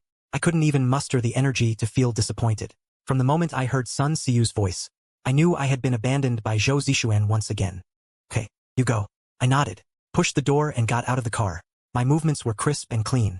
Zhou Zixuan didn't even say another unnecessary apology. The car quickly turned around, merged into the traffic, disappeared from my sight. I walked alone slowly along the familiar tree-lined campus path. Before I knew it, I had walked through every place where I had once pursued Zhou Zixuan. The corner of the library where she often went, the lawn bench where she liked to sit, the sycamore avenue she had to pass after class, the back door of the gym where I first mustered the courage to stop her, asked for her contact info only to be harshly rejected. I took pictures of all these places, as a keepsake. Then I went to the faculty dorm to visit Professor Chin. We talked for a long time, very happily. The teacher was still so talkative, still cared so much about his students. But halfway through our talk, Professor Chun pushed up his glasses, looked closely at me, his brows slightly furrowed. Xiao Yu, you look so pale. Is work wearing you out? Health is the foundation of everything. Don't push yourself too hard. A warmth filled my heart, yet a twinge of bitterness crept in. Even a teacher I hadn't seen for years could tell at a glance I was in a terrible state. But you, Zhou Zixuan, my wife and a doctor, when will you ever spare me a real look? After dinner with my teacher, I took a cab home alone. On the way, my phone buzzed. I logged into that secondary account and refreshed my moments. Sure enough, Zhou Zixuan had posted no caption, just a short video. I tapped it. It showed the living room of Sun Siyu's house. His ankle was indeed swollen, an ice pack wrapped around it. Zhou Zixuan's slender hand held a tube of ointment, gently applying it to him. The camera turned to face him. He made a shushing gesture at the lens, and the caption read, "Help! Oh almighty circle of friends. Besides ice packs and ointment for a sprained ankle, what else can relieve the pain? And speed up the swelling? Waiting online. Pretty urgent. Pity me." 2 heartbroken emojis followed the text. At that moment, I remembered the other day, when Zhou Zixuan offered to make it up to me, those cautious, tentative probes. I couldn't help but let out a bitter laugh. What's the point? Zhou Zixuan, in your heart, I've never once beaten Sun Siyu. Not once, not ever. I've always been the last resort. But if you knew our marriage was about to end for good, if you knew my life was nearing its end, would you feel even a flicker of regret? That question will never get an answer from Zhou Zixuan. And I no longer care about the answer. The cab passed by the law firm. I told the driver to wait. I deliberately went downstairs, pushed open the door to Lawyer Zhang's office. He was organizing files. He looked surprised to see me, quickly rose to his feet. Mr. Yang, what brings you here? How are you feeling? I'm fine. I sat down across from him, got straight to the point. Lawyer Zhang, today is the last day of the cooling-off period for Zhou Zixuan and my divorce. I just want to confirm whether everything will automatically take effect after midnight tonight, or if there's anything else I or she needs to do. Lawyer Zhang looked up. His eyes behind the lenses studied me carefully. He seemed startled by my now gaunt and haggard appearance. Paused for a few seconds before answering. Yes, Mr. Yang. According to the regulations, once the 30-day cooling-off period ends, if neither of you has withdrawn the divorce application from the Marriage Registration Authority, then starting tomorrow, your marital relationship will automatically be dissolved. He paused. His tone became serious and gentle. Congratulations on taking this new step. I hope everything goes well for you from now on. Everything goes well. For a terminal patient whose life is counting down, this is probably the simplest yet most extravagant blessing. I thanked him sincerely, left the law firm and got back into the car. Finally, between Zhou Zixuan and me, this long and exhausting story was about to come to an end. This chapter that had cost me the most effort in my life. Though its ending was messy, at least it was over. Until the next afternoon, Zhou Zixuan still hadn't returned, nor had there been any news. I didn't care. I exported all the photos I took at school yesterday, took them to the Photoshop downstairs to develop. After picking up the photos, I sat at my desk, pick up the pen. On the back of each photograph, I wrote a few short sentences. Every photograph is a key that unlocks the floodgates of memory. Those details I thought had long since blurred were actually carved deep into my bones. As I looked and looked, I almost admired the person I was back then. Finally came the divorce. At the moment the cooling-off period ended, I suddenly suffered the worst bout of vomiting since I got sick. Leaning over the sink, I threw up until the world spun. Darkness flashed before my eyes, as if I wouldn't stop until I coughed up every last organ. My body was in agony, but my soul seemed to slowly detach, bringing a strange sense of relief. After I finished vomiting, I didn't even have the strength to clean the basin. All I could do was turn on the faucet, letting the cold water rush away. Those glaring traces of red. I held onto the wall and slowly shuffled back to the living room. I picked up the camera and switched it to video mode. I wanted to leave a final message for Zhou Zixuan. Facing the cold lens, I tried to speak several times, but each time I was interrupted by violent coughing. I coughed until my heart felt torn, coughing until my face was covered with involuntary tears. My expression must have looked terrible, but I persisted, finishing what I wanted to say in broken fragments. Zhou Zixuan, as you can see, I'm dying. I once counted on my fingers. Liking you has taken up nearly half my life. Unbelievable when I think about it. With just this fondness, I did so many foolish things. I gave it my all. I tried my best, really. But I'm sorry, I still couldn't make it into your heart. So I give up. In the little time I have left, I'm returning your freedom to you, letting you be with Sun Siu. Don't look for me. I want to be alone for these last few days. In the end, Zhou Zixuan, happy divorce. I hope you get what you want. At the end of the video, I forced a smile that might have looked like one at the camera, then pressed the stop button. The time happened to hit midnight. I found the divorce agreement, placed it together with the developed photos, and put the camera on top of them, like completing a solemn ritual. I looked around this house I'd lived in for 5 years, and whispered, "Goodbye, Zhou Zixuan. Goodbye, Yang Xiaoyu." Then I pulled open the door and left without looking back. I booked a ticket back to the provincial capital. In the final days of my life, I wanted to see my parents again and stay with them for a few days, then set out alone to finish my unfinished journey. In the taxi to the airport, I took out my phone and blocked all of Zhou Zixuan's contact information. Then I called my parents. "Mom, Dad, it's me. I'm going on a long business trip soon. I might be hard to reach. Zixuan lost her phone, so we can't get in touch for now. If you need anything, call this new number. Oh, and she might not be using her old WeChat account anymore. You should delete it too." To avoid disturbing her, I wove a lie full of holes in a calm voice. My parents on the other end seemed a little puzzled, but in the end, they chose to trust their son. That's it then. Cut off all the leads that might let me be found. Let me leave quietly. On the other side, Zhou Zixuan stayed at Sun Siu's place all night taking care of him. Until dawn, the swelling and pain in his ankle eased a bit, and he fell into a deep sleep. Only then did she drag her exhausted body away. She checked the time, it was almost noon. Only then did it suddenly hit her. She had stood me up yesterday again. On her way home, she called me, wanting to apologize, want to explain, want to ask about yesterday's alumni gathering. "The number you dialed is temporarily unavailable. Please try again later." Called over 20 times. all met with the same cold, robotic prompt. Zhou Zixuan's fingers tightened slightly on the steering wheel. A sudden unease rose in her heart. Married for 5 years. This was the first time she couldn't reach me at all. She switched to texting me on WeChat, only to find a glaring red exclamation mark in front of her message. Zhou Zixuan could hardly believe her eyes. She slammed on the brakes, pulled over to the side of the road, checked again and again. Yes, phone couldn't get through. WeChat had blocked her. Connecting this with my recent string of unusual actions. Suddenly disposing of couple items. Moving out early. My pale and haggard face. And that mention of the divorce cooling-off period at the repair shop. A terrifying thought. Slithered up her spine like a cold, venomous snake. Panic seized her. As if something important was spiraling completely out of control. The car practically flew back home. Pushing open the door. She froze. His things were still sitting in the living room, untouched. But every trace of me was gone. Clean. As if I had never lived here. Zhou Zixuan's heart pounded wildly, almost bursting through her chest. She rushed into the bedroom, opened the closet. My half was completely empty. Study, balcony, bathroom. Not a single sign of me anywhere. He really had moved out, taken everything. No, there was still the new house, clutching at her last lifeline. Zhou Zixuan rushed straight to that new apartment, unlocked the door with her key. It was empty inside. Not even the most basic furniture. Just cold walls and floors. Pale light seeped in through the window. There were no signs that anyone had ever lived there. The house transfer, the move, it was all lies. Zhou Zixuan's heart raced until she could barely breathe.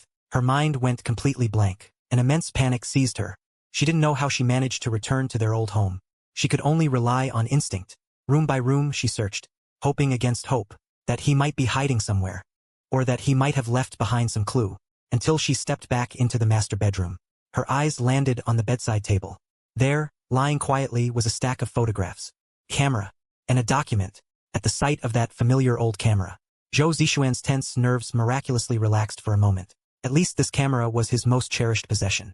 He said it was the start of his photography hobby, a gift from his mother. The camera was still here. He couldn't have gone far. Maybe he just went out for a walk, like a drowning person. She grabbed at the lifeline and hurried over. Without even glancing at the document, she picked up the stack of photos first. They were taken at the school yesterday. She flipped through them one by one. All the places I walked alone yesterday, looking at these familiar scenes. A complex surge of emotions welled up inside her. Guilt, and a faint trace of nostalgia. Soon she noticed the writing on the back of the photos. She froze.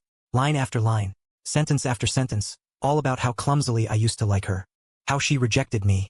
How I secretly grieved. Zhou Zixuan had never imagined. Behind the scenes she never saw. How many foolish things I had done for her. How many tears I had shed, watching those faded memories resurface in such a way.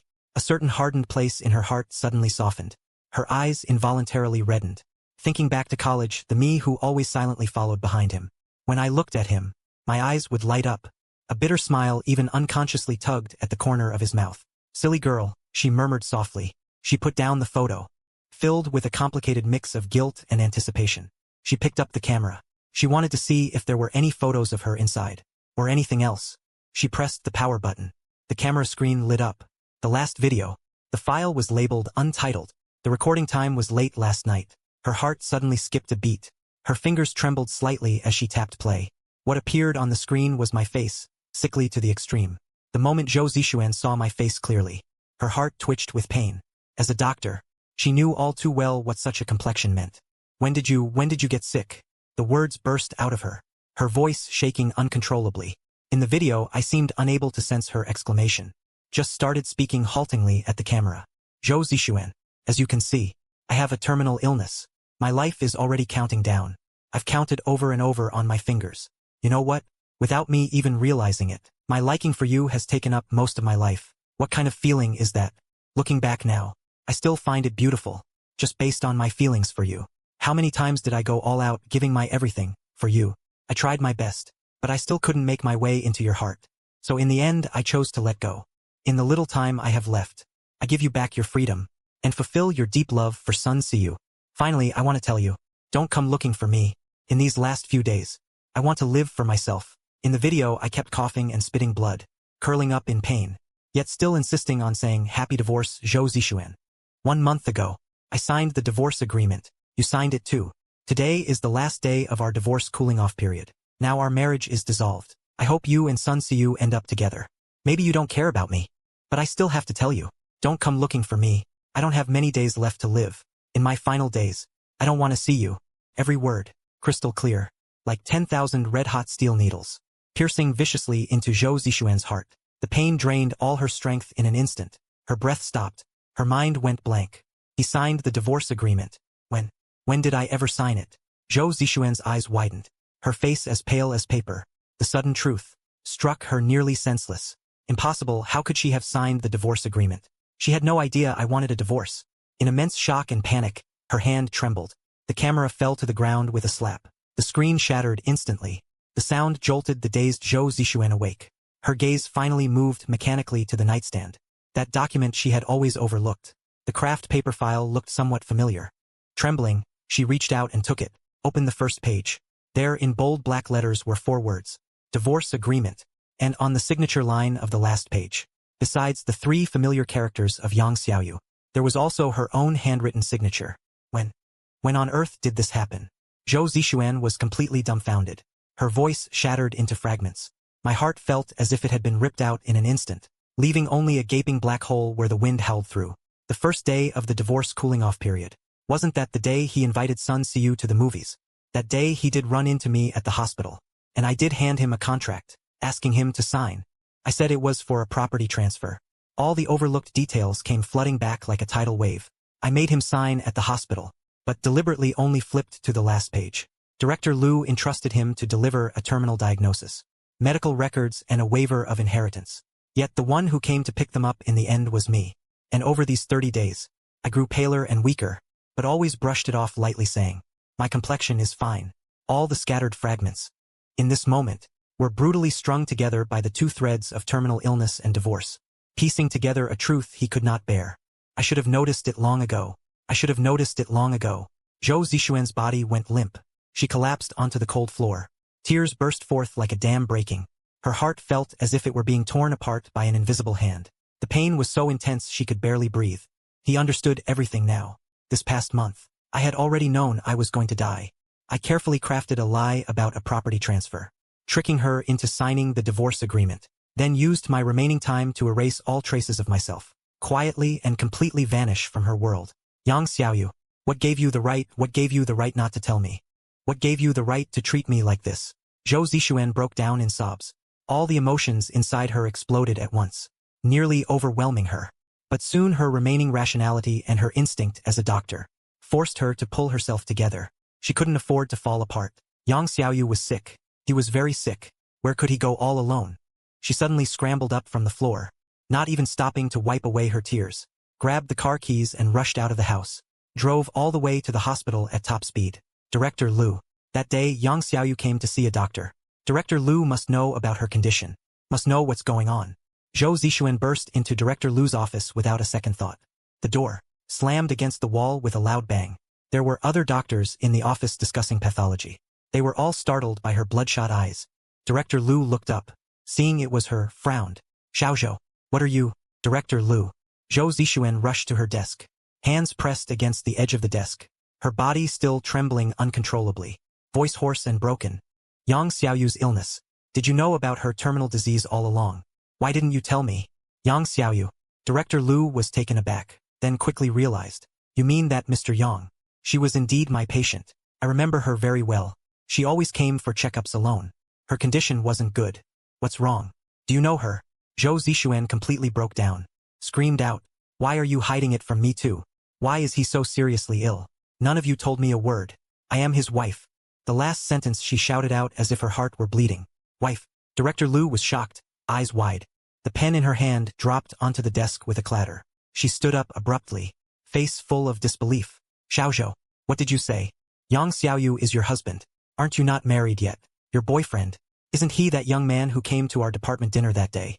At this moment, Zhou Zixuan finally felt as if struck by lightning, because after 5 years of marriage, at the hospital, she had always maintained the facade of being single in front of all colleagues and friends. She had never publicly revealed her married status. She herself had almost forgotten that I was her husband. Realizing the cruel and ironic reason, Zhou Zixuan felt as if all the bones had been drained from her body. Staggering back 2 steps, she grabbed the nearby chair to keep from falling. Anger was replaced by deeper despair and regret. "He is my husband. We've been married for 5 years. She lowered her head. Tears fell heavily, hitting the ground. Her voice so low it was almost inaudible. I'm sorry, Director Liu. I was too agitated just now. Director Liu looked at her like this, combining what she just said, and some things he had vaguely heard before. He probably understood most of it in his heart. He sighed, waved his hand, gesture for the other doctors to leave first. When only the two of them were left in the office, Director Liu finally spoke with a complicated tone. Xiaozhou, don't rush. Calm down. Yang Xiaoyu's physical condition is indeed very serious. He is very resistant to active treatment, and his mood is also very depressed. Moreover, he mentioned to me that he is in the middle of a divorce with his wife. Director Liu paused, looking at Zhou Zixuan's pale face. Some words reached his lips but were swallowed back. In the end, he only said, "Is there some misunderstanding between you two? In his current condition, he can't be left alone." Misunderstanding, huh? Zhou Zixuan laughed bitterly and shook her head. Her tears flowed even more fiercely. There's no misunderstanding. It's me who lost him. I can't find him anymore. He blocked all my contact information. He left. Director Liu recalled that day during the department gathering. Sun Xiu, who was acting intimately with Zhou Zixuan. He also remembered how Yang Xiaoyu, every time he came to the hospital, had that ashen look in his eyes, as if nothing mattered anymore. In his mind, he roughly sketched the outline of a tragic story. He felt it was not appropriate to say more, so he could only offer comfort. Don't rush just yet. Think carefully. You are the person closest to him. There will always be a way to reach him. Her illness.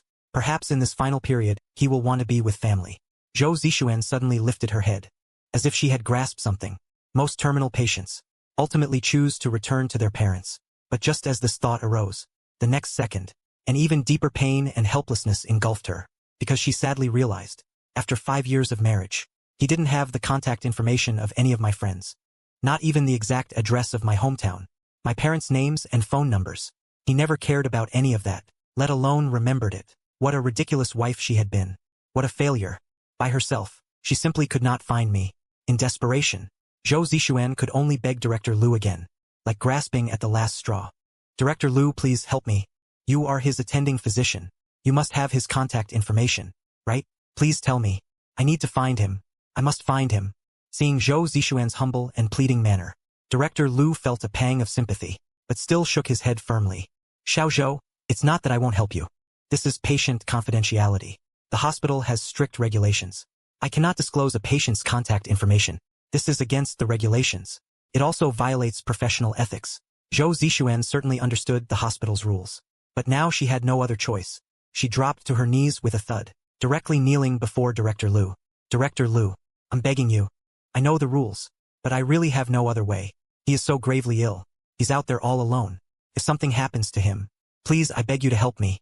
Even if it's just passing a message to him. Tell him. I'm looking for him. Please. Director Liu was startled by her actions.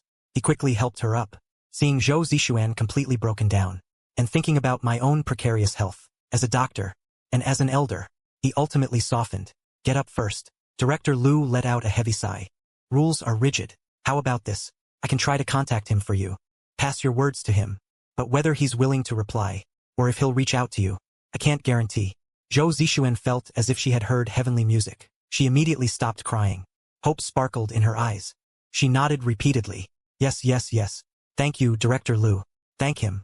She quickly took out her phone, carefully composed a long message and sent it to Director Liu.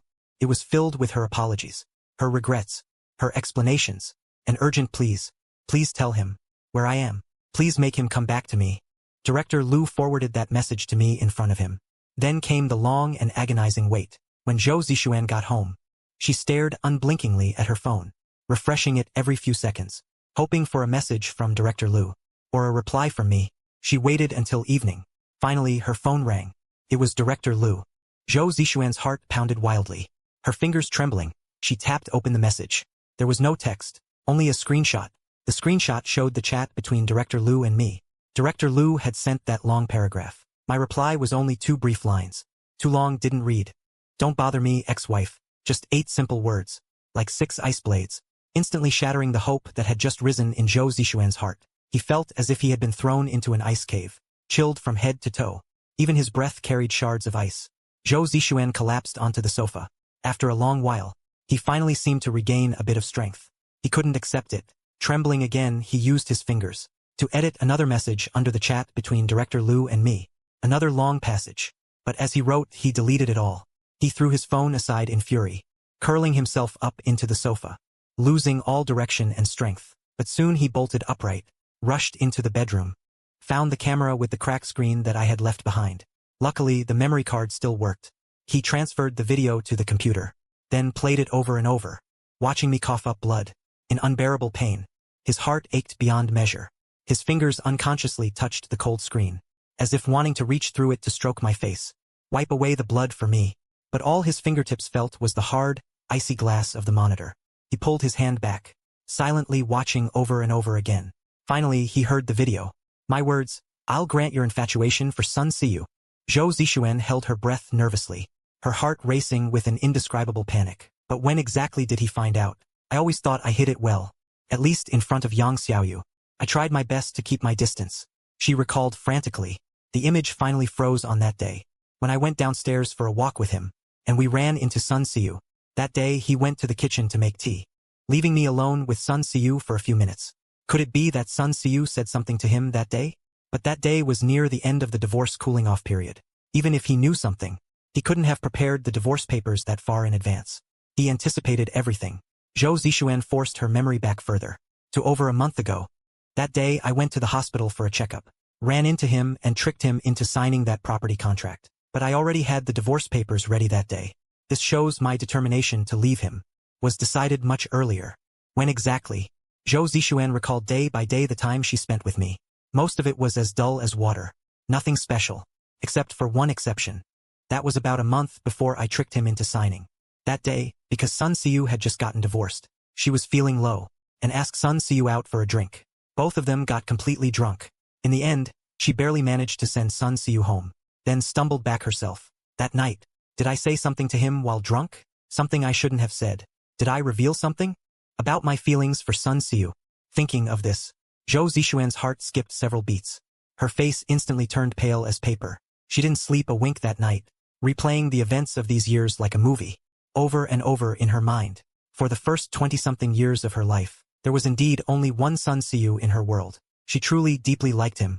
So much that, because he once said he wanted to be a doctor, she studied relentlessly, and got into medical school. But then Sun Siyu got married, and she was not the bride. It took her a long time to barely accept this fact. She forced herself to bury those feelings deep down. From then on, she only treated him like a younger brother, like a childhood friend. Then she met me. We've been married for 5 years. In her heart, the shadow of Sun Siyu had gradually faded. But I still hadn't truly entered either.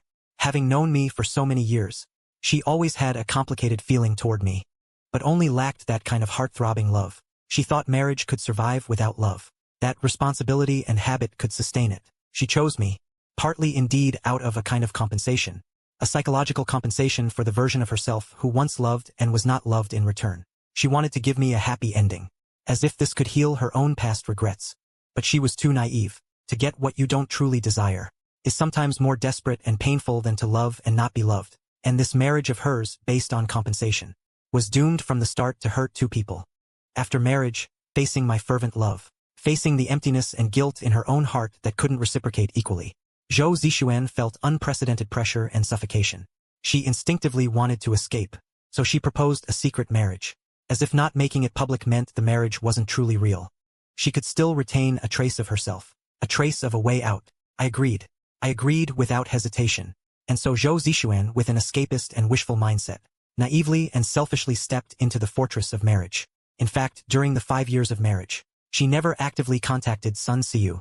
All their interactions came from their mutual circle of friends, from various unavoidable gatherings large and small. Every time she felt complicated after seeing Sun Siyu, she would write something like a diary entry, but he never intended to show these to anyone. It was more like a form of self-guidance, a farewell ritual to the past, and also a reminder of the present, a reminder that there was someone worth cherishing by his side. Yet letting go was never an easy thing. More than 10 years of growing up together, some concern and care, had long become an instinct carved into the bone. Her gaze would unconsciously follow his figure. Her tone would unconsciously soften toward him, even knowing it was impossible. She genuinely wished for his happiness. So when Sun Siyu hit rock bottom, she couldn't help but care, and accompany him, hoping he would pull himself together soon. She attributed all of this to the duty of a friend and an older sister. These thoughts and entanglements buried deep in her heart. She had never revealed to anyone. She thought she had hidden it flawlessly. But she forgot there was me by her side, the one who regarded her as his whole world, watching her every moment, sensitive to every shift in her emotions. So her secret had long been seen through. Those actions she considered aboveboard, in Yang Xiaoyu's eyes, became blades that hurt me, time and again pushing me into the abyss of despair, until this abrupt divorce arrived, until seeing that signed agreement and the terminal illness. Only then did Zhou Zixuan belatedly realize. She had long been exposed, but at this moment, what she couldn't accept was not just that I tricked her into signing, but also my absolute concealment from her, being so gravely ill, not telling her a single word until the end of life, and the huge lie I told, deceiving her into signing the divorce agreement under the guise of property transfer, and my cruelty, leaving without a word, resolutely, blocking everything, not even giving her a chance to beg me to stay. But what made her most furious and pained was herself. She hated herself for being a doctor, yet failing to detect her husband's illness earlier. Hated herself for being a wife, yet never truly caring about her husband's body and feelings. Hated herself for why, only waking up when she had completely lost him. Only then did I understand what I truly meant to her. The more than 1,800 days and nights of living together, I had long become like air, silently and imperceptibly seeping into every crevice of her life. She had long been used to my presence, used to my care, used to my tolerance, even used to my unreserved love. She relished all of this, yet foolishly thought it was just habit, not love. Only after I completely vanished and withdrew the air from her life did she feel the suffocating pain and belatedly realize that her heart had already made its choice for him. From the moment we got our marriage certificate, from the moment she decided to spend the rest of her life with me, I had already become an inseparable part of her life. It wasn't that she didn't love me, but this love came too late, was understood too late, and was buried too deep under her foolishness and selfishness. 2 days later, Zhou Zixuan exhausted every method she could think of, yet still couldn't reach me, or find any trace of my whereabouts. Thinking of my life flickering like a candle in the wind, her fear grew with each passing day, dreading that she would never see me again in this life, that even a final meeting would become a luxury. At last, Zhou Zixuan focused all her attention on me. Sun Xiu had contacted her over these days, many times asking about her condition. She ignored him, until Sun Xiu, worried, came to her door. Only then did he see Zhou Zixuan, haggard beyond recognition, her eyes swollen like peaches, dark circles heavy, as if she hadn't slept for days. Sister Zixuan, what on earth is wrong with you? What happened? Sun Xiu was frightened by her appearance. Now, at this moment, Zhou Zixuan looked at Sun Xiu, her heart filled with extreme complexity. She understood everything now. It was precisely because of her hesitation, her wavering. She deeply hurt two men. She could not delay any longer. She had to make everything clear. Xiu, Zhou Zixuan began. Her voice was hoarse and dry. I admit that I really liked you before. Liked you for many years. Sun Xiu was stunned. He hadn't expected her to suddenly bring this up. But Zhou Zixuan took a deep breath, looking directly into his eyes. Her tone was unprecedentedly clear and firm. That's all in the past. Now in my heart, I only see you as a younger brother, as a best friend. I haven't been in touch with you these past few days, because Yang Xiaoyu mentioned my name. His voice began to tremble again. His eyes instantly turned red. I lost her. I hurt her. She doesn't want me anymore. Sun Xiu seemed to realize something. His face became tense. Xiaoyu, what exactly is your relationship? Zhou Zixuan answered without hesitation, word by word.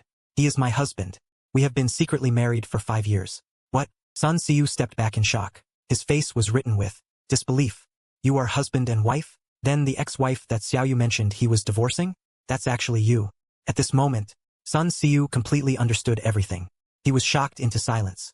Then boundless regret and guilt surged in his heart. So that strange intuition in his heart was not a delusion. And he, without knowing, had become the third party intruding into someone else's marriage. He should have noticed it long ago, Zhou Zixuan's attitude towards me. The way I looked at Zhou Zixuan. So many details. What made him even more unable to forgive himself was, he actually talked at length in front of me about his past with Zhou Zixuan, and even asked me that damned question. Wasn't that on my bloody wound? Pouring another handful of salt? She was also recently divorced, too familiar with the pain of being betrayed. She couldn't believe it, that she had unknowingly become such a terrible accomplice. Maybe even the final straw that pushed me away. Why did you hide all of this? Sun Xiu's emotions were spiraling out of control, both angry and guilty. This is completely unfair to Brother Xiaoyu. Do you have any idea how cruel this is to him? I'm sorry. I'm truly sorry. This is all my fault. Zhou Zixuan lowered her head, tears streaming down her face once more. He had already known he was wrong long ago. But I didn't even give him a chance to admit it. The person you should apologize to isn't me. It's brother Xiaoyu. Sun Siyu's face turned cold, his tone harsher than ever before. Zhou Zixuan, you know why I got divorced? My ex-wife also had someone else in her heart. I understand this feeling too well. This is a huge hurt to brother Xiaoyu. It's betrayal. Zhou Zixuan cried even harder, her body swaying unsteadily.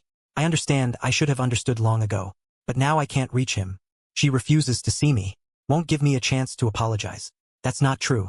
Sun Siyu cut her off, his gaze piercing. You've been married for 5 years. If you had even a little bit of care for him, you wouldn't be completely unable to find him. He took a deep breath, his tone heavy and blunt. Maybe it's not that brother Xiaoyu is becoming more and more resolute, but that the problem is you. Zhou Zixuan, you need to think carefully.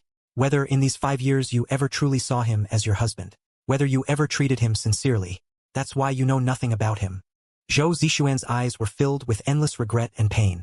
Silently, letting tears flow freely, watching Zhou Zixuan's crumbling, silent look, Sun Siyu's burning rage and accusations could only finally dissolve into a heavy sigh.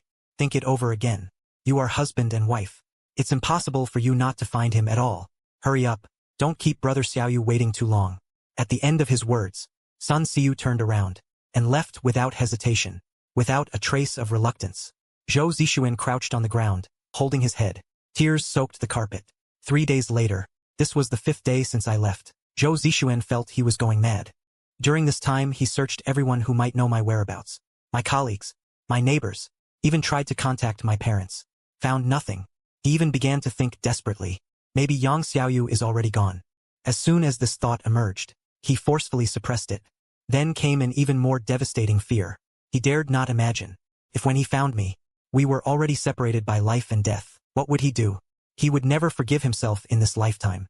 But when despair reached its peak, it instead forced out a glimmer of clarity. Zhou Zixuan went to consult a lawyer. The answer he got showed him a faint turning point.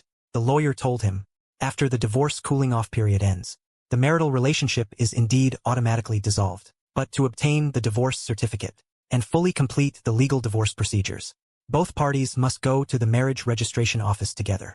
If one party does not go, the other party can file a lawsuit for divorce in court, but it takes time. In other words, as long as he does not go to get the divorce certificate, or I cannot find her to handle the certificate, then legally, she and I haven't completely severed ties. I might still need to come back to find him for documentation. With a plan in mind, Zhou Zixuan seemed to be injected with new strength. She immediately rushed to the hospital to find Director Lu. Director Lu, please help me one more time. Help me relay to Yang Xiaoyu that I agree to the divorce, but he must come back. We'll go to the Civil Affairs Bureau together to get the divorce certificate. Otherwise, I can't be with Sun Siyu. These days, Director Lu has been keeping in touch with me, mainly concerned about my condition. Meanwhile, she tactfully conveyed Zhou Zixuan's anxiety and regret. Now hearing Zhou Zixuan say this, Director Lu could hardly believe her ears. Xiao Zhou, have you really thought it through? Choosing Sun Siyu? Just like that, giving up on your husband who has been with you through thick and thin for 5 years? She is now. Director Lu didn't finish her sentence. But the meaning was clear. No, that's not it. Zhou Zixuan quickly shook her head, her tone urgent and humble. Director Lu, you misunderstand. I've tried many ways but can't reach Xiaoyu. Only this reason might trick him into coming back. I've already made it clear to Sun Siyu. We are just friends. The person I love has always been Xiaoyu. Please help me one more time. Let me see him once. Tell him clearly in person, okay? Director Lu looked at Zhou Zixuan's haggard but determined eyes. Thinking of her painful struggle these days, she finally believed in her sincerity. She sighed and agreed. On the other side, I had indeed packed some simple luggage from my hometown, preparing to set off on my planned farewell journey of life. These past few days, I've been accompanying my parents, trying my best to make them happy. They also vaguely sensed that I wasn't well. Under my vague explanations, they just thought I was too tired from work and needed rest. The elderly couple, though reluctant, still respected my decision. They just repeatedly urged me to take care of myself. I had just arrived at the train station when my phone rang. It was a message from Director Lu. Xiaoyu, Dr. Zhou asked me to tell you that he agreed to the divorce, but he insists that you need to come back in person for both parties to go to the Civil Affairs Bureau together to process the divorce. Only then can this marriage be legally terminated. She said that otherwise she couldn't start a new life with Sun Siyu. I was taken aback for a moment upon seeing the message, then understood. So it was to be with Sun Siyu as soon as possible. That's why she was in such a hurry. Getting the divorce certificate is fine too. I'm leaving anyway. Go back once. Get the paperwork done thoroughly. Completely fulfill her wishes as well. Settle one of my concerns. I didn't feel heartache. Only a sense of relief as if everything had settled. However, I still don't want to see them again. Regarding the divorce certificate, I specifically called Lawyer Zhang to confirm. After receiving a positive response, I helplessly hung up. Oh well, might as well go back. Make a clean break. I cancelled my original ticket and changed to a train ticket back to Haicheng. It's worth mentioning that my life seems to be more resilient than the doctor initially predicted. It has already surpassed the 1 month that was said at the beginning. My condition is even slightly better than when I was in the hospital. Though still weak, at least I haven't been vomiting blood frequently anymore. I'm not sure why. Perhaps it's because after the divorce, the heavy burden in my heart was lifted, and my mood has become much lighter. 6 or 7 hours later, the train arrived in Haicheng. Li Feng came to pick me up. Upon meeting, she looked me over in surprise. You look a bit better than last time. What's going on? Could it be a misdiagnosis? I smiled, pulled open the car door and sat inside. How could it be a terminal illness? Who gets misdiagnosed these days? Maybe I've just been more relaxed lately. The face reflects the heart. Then why are you still coming back to see him? Li Feng started the car. He asked, confused. While you're still feeling good, you should go enjoy life, travel the world. Just handle some paperwork. Leave once it's done. I fastened my seatbelt. My tone was indifferent. But why did he suddenly agree to the divorce so readily this time? I heard he was acting crazy a while back. Looking everywhere for you. Li Feng gossiped as he drove. Because I stared at the rapidly receding street view outside the window. My voice calm and flat. She's going to marry Sun Siyu. She needs the divorce certificate and such. Li Feng yanked the steering wheel sharply, almost scraping against the car next to us. His face reddened with anger. That woman still has that kid on her mind even now. Xiaoyang, if you ask me, you don't need to go back. Forget about it. He doesn't deserve you making this trip. But I no longer care. I smiled. Coming back is fine. At the very end, I don't want to owe him anything. I don't want any more ties either. Part ways cleanly. My mind will be at peace too. Not long after getting in the car, I received a message from Director Liu, asking if I'd return to Haicheng. He suggested I go back to the hospital for a checkup, but I didn't agree. He knows now. No need to think about my relationship with Zhou Zixuan. Zhou Zixuan must be waiting for me at the hospital. Please pass this on to Zhou Zixuan for me. Tomorrow at 9 in the morning, I'll see her at the Civil Affairs Bureau entrance. Get it over with quickly. I don't have much time. When the message was sent, Zhou Zixuan stayed by Director Liu's side without leaving. At that moment, his full anticipation and joy instantly vanished. Disappointment nearly suffocated him. But Director Liu had already helped him a lot. Zhou Zixuan didn't lose heart. She replied immediately, agreeing to meet tomorrow. Then she rushed home. She hadn't been idle during this time. She carefully reviewed every detail of their 5-year marriage. Relying on her memory and the photos I had sent her, she searched online for the same items. She bought back all the couple items and furniture decorations I had sold or moved, one by one. She tried to restore the old home to how it was when I was there. She also prepared some surprises for me at home. Handwritten apology letters. Clumsy attempts at cooking. She even took a long leave from the hospital, planning to stay by my side without leaving. During my final days, to take care of me. The next day, I waited on time at the entrance of the Civil Affairs Bureau. Zhou Zixuan arrived late, but her hands were empty. She brought nothing. At that moment, I knew she wasn't here for a divorce. You called me here to get a divorce certificate, and you bring nothing. My tone was full of impatience. Cold. Just like how she used to treat me. You know I don't have much time to waste. Zhou Zixuan's heart was pierced by my cold words. It hurt so much she shuddered. She never expected that upon meeting, I would open with divorce, with wasting time. Looking at my current state, though still thin and pale, clearly a patient at first glance, compared to the gray and pallid look she saw in my video, it was already much better. Zhou Zixuan's feelings were incredibly complicated. Could divorce, for me, a terminally ill patient, actually be a relief and a cure? Xiaoyu, have you been okay these past few days? He looked at me and asked cautiously. As you can see, I forced a faint smile. A smile, with no warmth in it. I feel much better since the divorce. My words hit Zhou Zixuan's chest like a heavy rock. All the words he had prepared for days got stuck in his throat. He couldn't say a single word. He wanted so badly to rush over and hold me, to tell me he was wrong, that he loves me, to beg me not to leave. But there we were, standing right in front of each other. The distance between our hearts felt like an unbridgeable chasm. I forgot to bring my household registration and ID card. Zhou Zixuan lowered his head. His voice was very soft. with a barely perceptible tremor. Can you come back with me to get them? Zhou Zixuan. We're not kids anymore. I frowned. My tone carried a hint of sarcasm. That excuse is too lame. What trick are you trying to pull?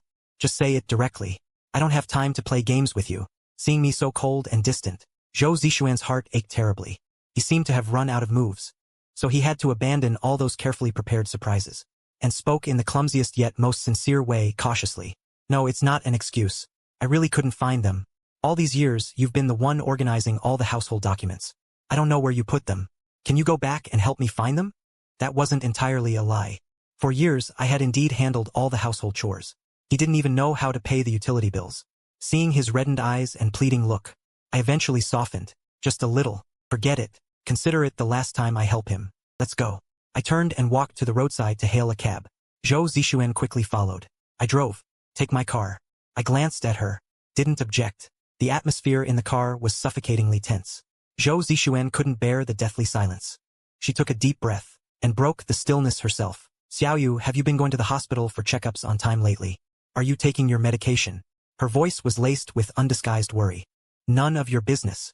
Ex-wife. I didn't look at her. My gaze stayed fixed on the street scene flashing past the window. Her disappointment and pain were almost overflowing. Xiaoyu. She tightened her fingers on the steering wheel. Her voice trembled slightly. I've consulted a lawyer. After the divorce cooling-off period ends, the marriage is automatically dissolved. But to get the divorce certificate and fully complete the legal procedures, both parties need to be present. If I don't go, or if you can't find me, this divorce won't be finalized. She paused, checking my reaction through the rearview mirror, then continued. I could choose not to go. I raised an eyebrow in surprise, turned my head to look at her. Zhou Zixuan, if we keep tangled up like this, it means nothing. You have your son Siyu waiting for you. And I want to live for myself at the end of my life. We're no longer on the same path. My tone was calm, even carrying a hint of weary resignation. I signed over the marital property, voluntarily waived it. I gave you everything I have in life. What more are you unsatisfied with? Why hold on to me? It's none of those reasons. Zhou Zixuan shook her head fiercely. Her eyes reddened again. He deliberately slowed down the car, his eyes occasionally falling on me, his gaze filled with struggle and pain. I'm not trying to cling to you. I just can't accept it. Her voice choked with sobs. I can't accept it. You won't give me a chance to explain. I can't accept it. You won't give me a chance to show you my feelings. I can't accept it. You leave without even saying goodbye, not giving me any chance to hold you back. 3. I can't accept it. Sounds like an accusation, and like a humble plea for a chance. But I'm no longer moved by such words. Save those words for Sun Siyu. One sentence pushed Zhou Zixuan into a dead end again.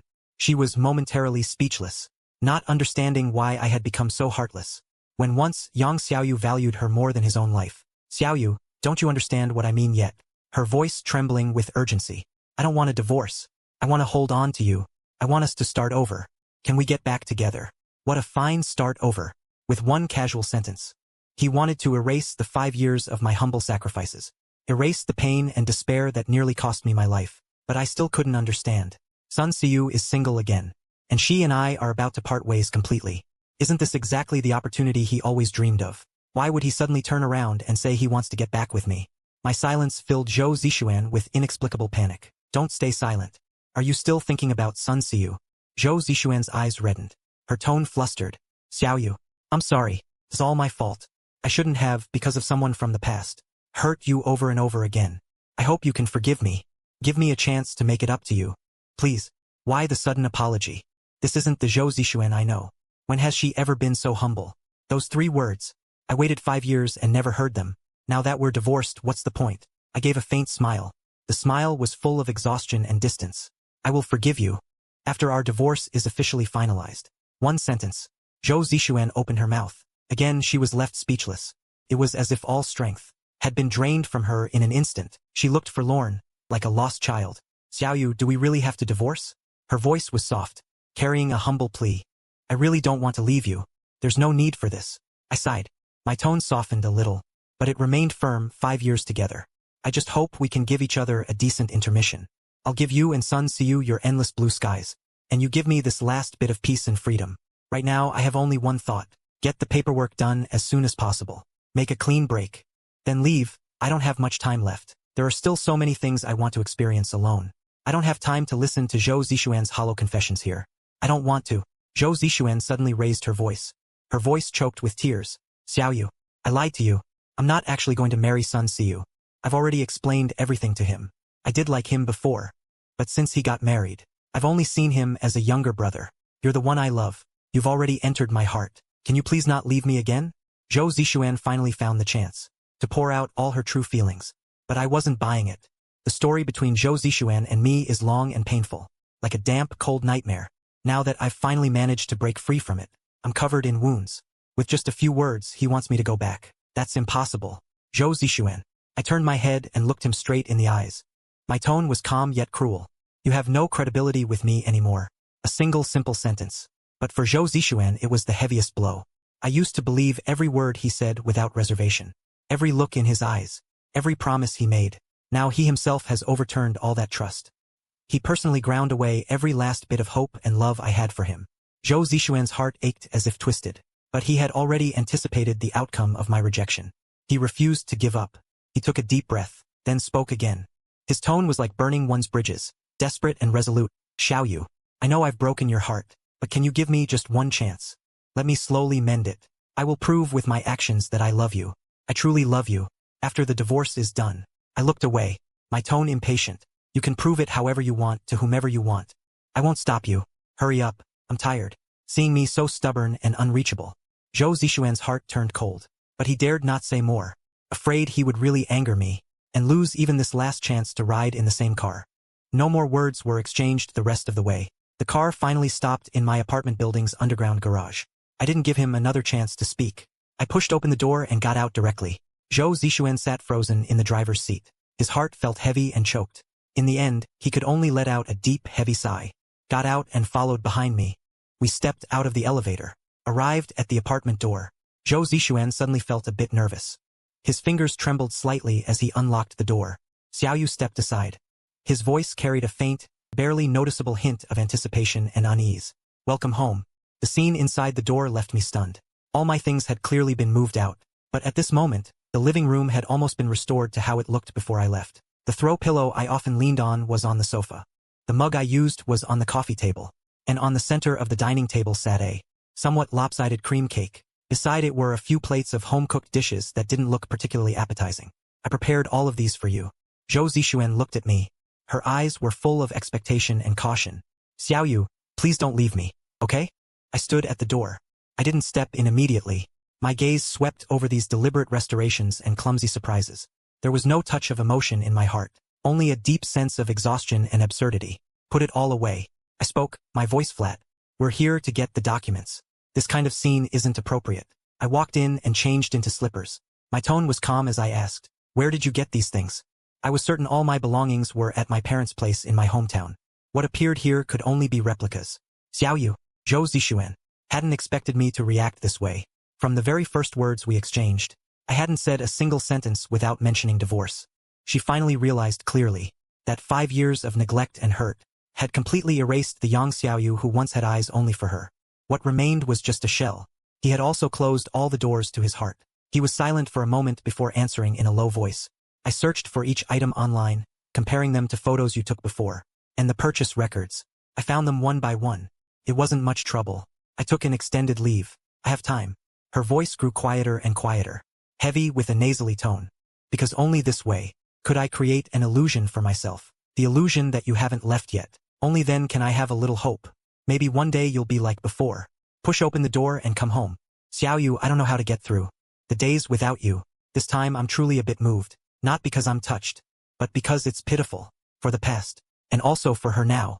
If it were 5 years ago, or even a year ago, seeing Zhou Zixuan do all this for me, I would probably have been overjoyed, thinking that all my efforts were worth it, thinking that finally the clouds parted and I saw the moon.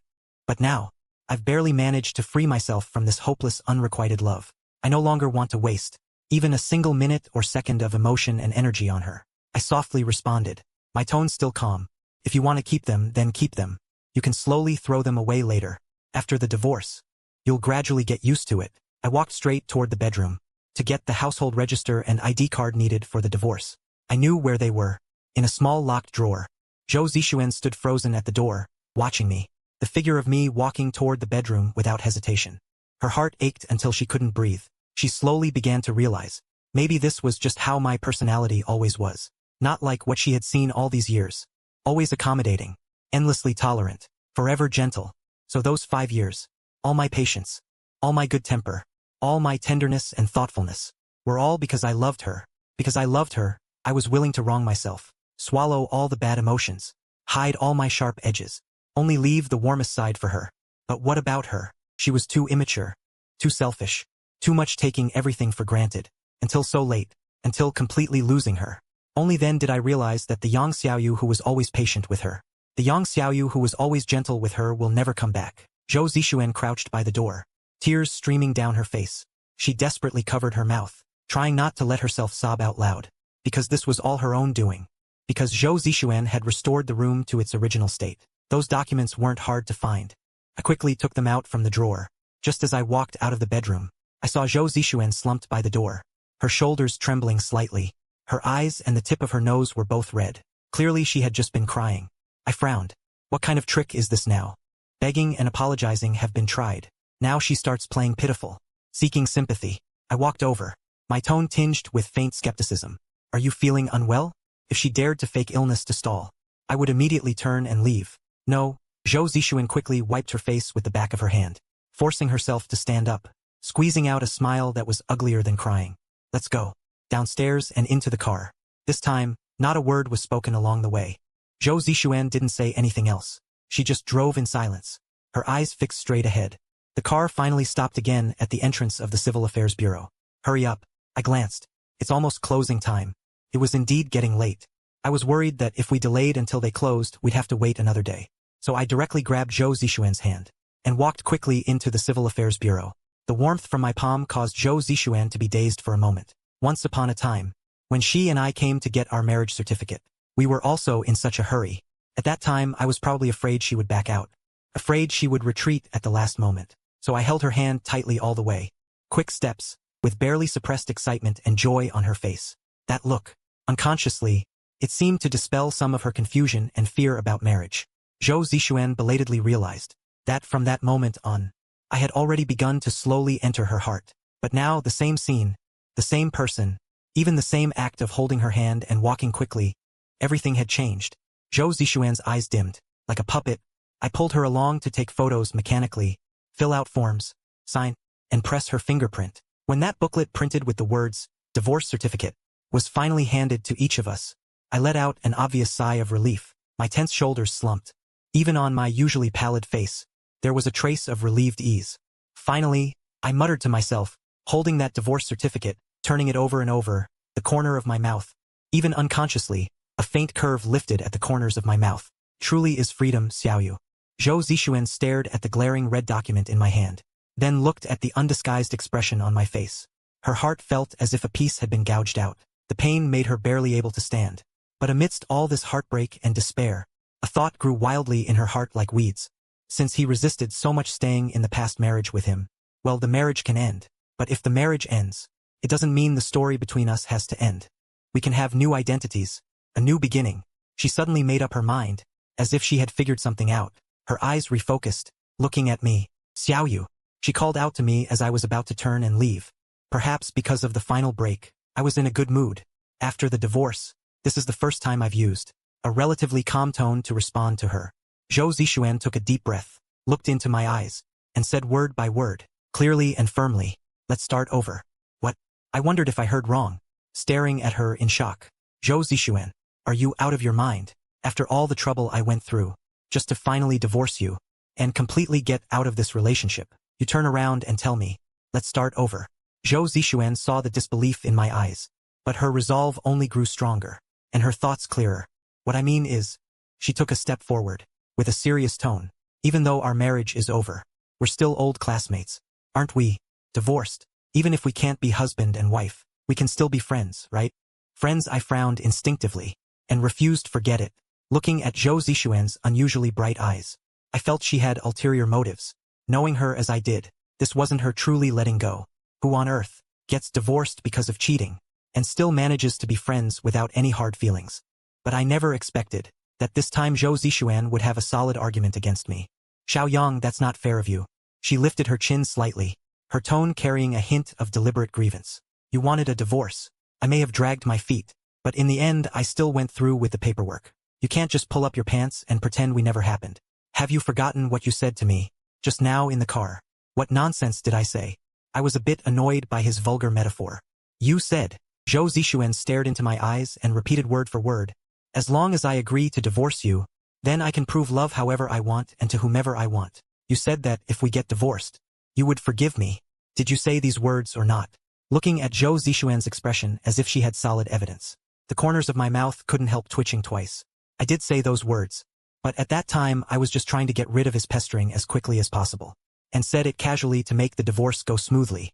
I never imagined he would still hold onto those words after the divorce. I did say them, with a bit of a headache. I rubbed my temples. I can forgive you, but I really have to go now. If you want to prove something, let's talk about it another time. The next moment, Zhou Zixuan immediately grabbed my wrist, her eyes stubborn. Don't you try to run. How do I know when I'll see you again next time? What if you disappear again? If you're going to prove it, then do it now, she said firmly. I tried to break free from her grip, said helplessly. Why would anyone prove themselves to an ex-husband? Why not go prove it to your son Siyu? I'll say this one last time. Zhou Zixuan's expression turned serious, and she gripped my hand even tighter. I only see him as a younger brother. I just want to prove myself to the person I care about, whether I call you my ex-husband or an old classmate. You can't deny that there's still something between us. Then I like you. I want to prove my feelings to you. Is that not allowed? Xiaoyu, you promised me this yourself. You're not going back on your word, are you? Zhou Zixuan stared intently into my eyes, as if testing my limits, and as if betting on my reaction. I won't go back on my word. I was rendered speechless by her words. Can only manage a vague reply. It's your freedom to prove it to whom you choose. But whether I accept it is another matter. I really have to go now. Perhaps because we were already divorced. No longer bound by law. I genuinely didn't feel as much resistance toward Zhou Zixuan as I did in the car earlier. My tone softened a bit too. Zhou Zixuan keenly noticed this subtle change in my attitude. A flicker of light passed through her eyes. Her tone relaxed as well. She began to coax me gently. Fine. If you want to leave, I won't stop you. She let go of my hand, but still stood in front of me, blocking my way. But I want a way to contact you. A new one, that shouldn't be too much to ask. Otherwise, if you disappear again like last time, where would I find you when I want to prove something? As long as you give me a reliable way to reach you, I might consider letting you go. Zhou Zixuan's expression didn't look like she was joking. Knowing her personality as I do, if I didn't give her my contact information today, she would probably keep pestering me, not letting me leave, and I was truly exhausted, just wanted to get away as quickly as possible. Helpless, I had to compromise. I can give it to you. I took out my phone. My tone carried a warning, but you have to promise not to harass me anymore. If you disturb me, or say strange things again, I'll block and delete you immediately. We can only interact as old classmates. Understand? Of course, no problem. Zhou Zixuan agreed unusually quickly. She immediately took out her phone, staring at me expectantly. Her ready agreement actually made me a bit uneasy, suspecting she might have some other trick up her sleeve. But the words were already spoken. I had no choice but to exchange new WeChat contacts with her. After we added each other's contact info, I turned around immediately, not wanting to stay even a second longer. But Zhou Zixuan followed behind me, chattering endlessly as she walked, laying down the rules. Xiaoyu, I promise not to disturb you. But you also have to promise not to disappear without a word, or delete me again, or block me. I won't ignore you. When I talk to you, you have to reply. You can't shut me out. You can't brush me off. Anything else? Is this really what you ask of an old classmate, or what you'd ask of a lover? Back when I chased her, I didn't dare make so many demands. Now she's turning around and making demands of me. My head was spinning from listening. I quickly raised my hand and hailed a taxi, pulled open the door and ducked inside, blurted out Li Feng's home address to the driver. Driver, hurry up. The car started moving. Just before I left, from the rearview mirror I saw Zhou Zixuan still standing there waving at me. Her face didn't show much joy, but her eyes were unusually bright, full of confidence. We'd been married for 5 years. I knew her too well. She didn't really want to be just an old classmate. This was clearly her changing her identity, trying to start pursuing me all over again. If this had been in the past, I might have been moved beyond words, thinking the hard times were finally over. But now my heart was already dead. It would never beat for her again. As for her pursuit, whatever. After all, I'm about to die, and soon I'll leave this city for good, go far away. The divorce was already done. I gave up all the assets. It won't affect her future life. This ending is already good enough for me. I leaned back in the taxi's back seat. Wearily, I closed my eyes. I went to Li Feng's place to meet him. I had planned to celebrate properly, being single again.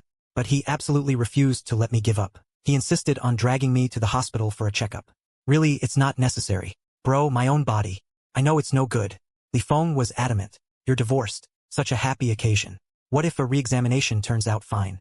You must go for the checkup. I'll go with you. I couldn't argue with him, and afraid he'd get suspicious. I had no choice but to let him half-drag me to the hospital. To prevent me from slipping away halfway, Li Feng even took leave from work, vowing to keep an eye on me the whole time, until all the tests were done. Actually, you really don't need to watch me. I sat on the bench in the hospital corridor, watching the patients coming and going. I'm already at the hospital. How could I run away? Li Feng had an expression that said, I believe you? No way. But soon his company called. A serious failure had occurred in their department's information system. Only he could fix it at the company. His boss urgently summoned him back immediately. Li Feng held the phone, looking conflicted, glancing at me then at the phone. Torn between the two, I seized the chance to persuade him. Look, work is important. You should go back quickly. I really won't run away. I'll just wait here until the checkup is done. I'll call you. Li Feng hesitated over and over. Finally, under my repeated assurances and his boss's relentless calls, he finally wavered. He watched me walk into Director Lu's office and closed the door. Only then did he leave, looking back every few steps. The door closed. In the consultation room, only Chief Lu and I were there. I walked over and sat down in front of him. Actually, I wasn't lying to Li Feng. Even if he hadn't pushed me, I had planned to come see Chief Lu before I left. If Chief Lu hadn't checked in on me from time to time this past month, adjusting my medication, I might not have even made it through the divorce cooling-off period. Chief Lu, you're here. Chief Lu looked somewhat surprised to see me. He gave me a careful once-over. You look a bit better than last time. Not carrying as much on your mind. More relaxed. I smiled. I'm catching the train tonight and leaving. I mainly came to see you this time, to thank you for your care over this period. There's not much point in a follow-up exam now. Compared to the torment and pain of a month ago, I'm now completely at ease. But Chief Lu looked at me, his eyes full of regret. I heard about what happened between you and Zixuan. He let out a sigh. If divorce is something that can bring you relief and happiness, then it might actually be good for your health. But Zixuan is one of my most outstanding students in recent years. I've seen the changes and the pain she's been going through. Of course, I have no right to advise you. But is this really how it ends for the two of you? Finished once and for all, with no possibility left? Chief Lu flipped through my previous medical records as he spoke, as if making casual conversation. He rarely meddled in his students' personal affairs, but he found it too regrettable, the situation between Zhou Zixuan and me. If he had known earlier, perhaps Zhou Zixuan wouldn't have been there. Regarding that topic, I didn't resist much. My tone was very calm. Who knows? Before tomorrow comes, anything is possible. But one thing won't change. She and I are already divorced. As for whether we never see each other again, or become friends, it no longer matters. I don't actually have much time left to dwell on these things. My answer made Director Lu see my attitude. It was not as resolute as Zhou Zixuan described. Maybe things haven't reached a dead end yet, but as a doctor, his primary duty is still to remind me. Xiao Yu, don't keep thinking about how much time you have left with your illness. No one can say for sure, including me. You just need to live well. Keep your mood cheerful. That will benefit your condition. If there are any people or things that upset you, stay away from them for now. Your current condition is more stable than a month ago. That's a good thing. I sincerely thanked Director Lu. We exchanged a few pleasantries. Then I stood up to take my leave. Director Lu personally got up to see me out. There was pity in his eyes. But more than that, there was his blessing for me. Take care. Be careful on the road. Stay in touch. He patted me on the shoulder. Arriving at the clinic door, he pulled it open. I looked up and saw Zhou Zixuan. At some point, she had been standing quietly at the door. Her gaze went past Director Lu's shoulder and landed directly on me. When did you get here? Director Lu was startled, holding his chest. Yo, my old heart. Seeing Zhou Zixuan's figure, I was also shocked inside. How did the news leak out? Wasn't she on a day off today? Why would she show up here? Seems this place is not good to stay. Director Lu, no need to see me out.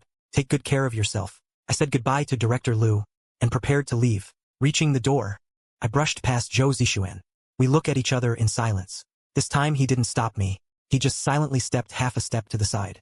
I quickly walked away, heading toward the elevator. But when I reached the hospital entrance, I turned around to look back. Only then did I realize Zhou Zixuan had been following me, keeping a distance not far behind. Quietly following you. Why are you following me? I eventually had no choice but to stop.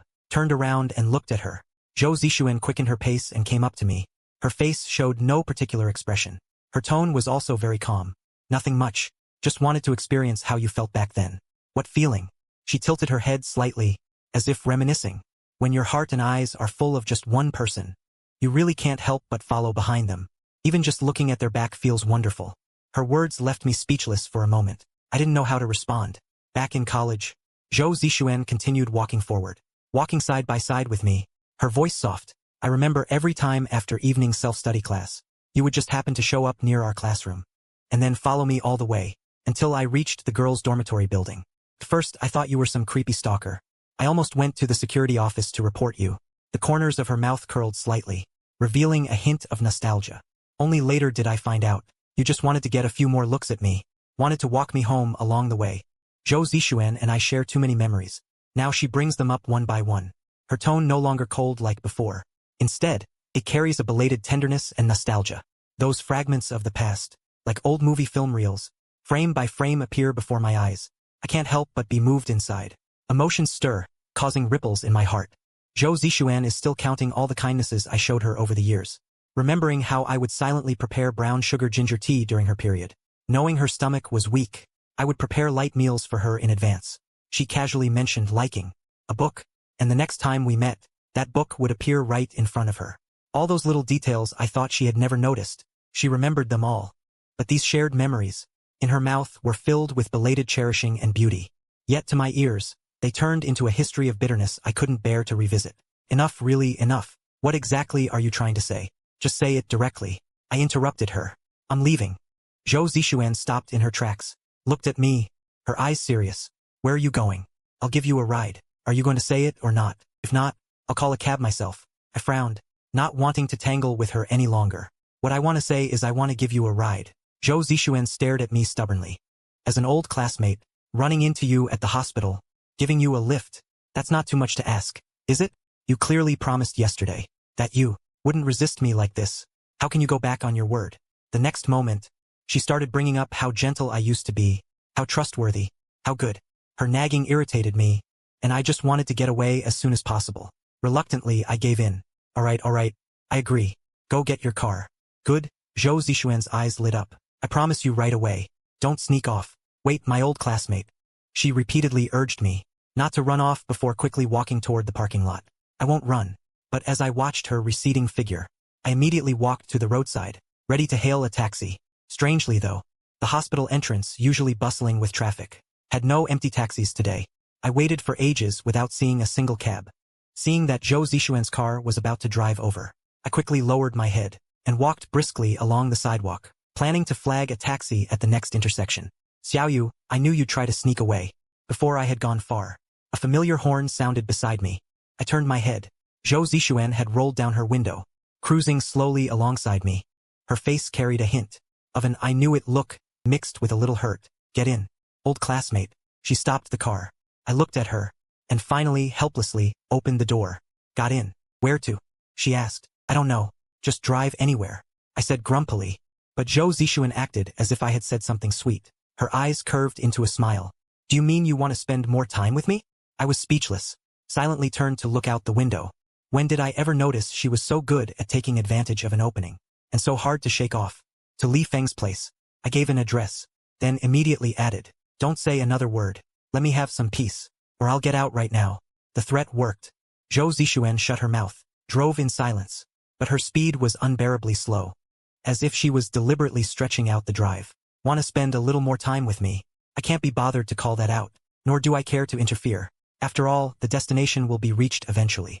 Just like how no matter how much my marriage with her is entangled and delayed, there will eventually come a day when we part ways amicably.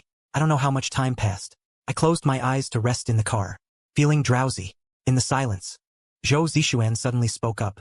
Her voice was not loud, but exceptionally clear and earnest. Xiaoyu, your illness. Director Liu and I have repeatedly studied and discussed it. We all agree that your condition is not as bad as you imagine. So absolutely, given your current state, if you can actively cooperate with treatment, adjust your mindset, it's not impossible to control the illness, extend your survival period, or even see a turnaround. Zhou Zixuan's tone was more serious and earnest than ever before. Lately, my illness has almost become his obsession. He spent days and nights consulting literature, studying medical records, discussing plans with Director Liu. What medical professionals fear most is, when facing the illness of the one they love most, that feeling of helplessness and powerlessness. Zhou Zixuan didn't want to suffer such a calamity. Before, he hadn't realized. Now he has realized. He absolutely cannot accept me giving up like this. How could he give up on my life? He still wants to spend the rest of his life with me. So this was Zhou Zixuan's real purpose in insisting on seeing me off. But I never thought I could survive. From the moment I learned I had a terminal illness, everything I did was about letting go and cutting ties, severing personal relationships, arranging affairs after my death, arranging for my parents. No need. I looked out the window, my voice calm. The time I have left should be enough for me to visit a few places I've always wanted to see. Not enough, far from enough. When Zhou Zixuan heard this, I still want to give up treatment. She suddenly became anxious. Her voice even rose a bit. China is so vast. There are so many places you want to go. You need a very long time to travel and see them. 1 year, 3 years, 5 years, 10 years. After seeing them all, there are still so many sights at home and abroad. I will always be by your side. Xiaoyu, I can't lose you either. You can't be so irresponsible. These urgent words came one after another. I understood what she meant, but my heart was like a well that had been dried up for too long, could no longer stir any ripples. We are already divorced. I turned to look at her reddened eyes. My tone remained flat. I have no obligation to be responsible for you. That's still not acceptable. You must undergo treatment. Zhou Zixuan almost shouted. Then she immediately realized her tone was too harsh. She quickly softened her voice, with a sobbing tone. If there's no obligation as a spouse, then there's still the obligation as an old classmate, as a friend. What obligation does an old classmate have? I retorted. The obligation to live well. Zhou Zixuan grabbed my arm, her fingers trembling slightly. Xiaoyu, I don't care, even if you never want to get back together with me in this life, or never talk to me again. I still need you to live well. Please, promise me you'll accept treatment, okay? Trust me. I can do it. Director Liu also said. There's still a chance. Everything hasn't reached the final step yet. Please. She grew more and more agitated. Her voice choked up. Tears fell uncontrollably. I hadn't expected her to react so strongly. Perhaps it was her professional instinct as a doctor. Can't stand seeing a patient give up treatment. I didn't take it to heart.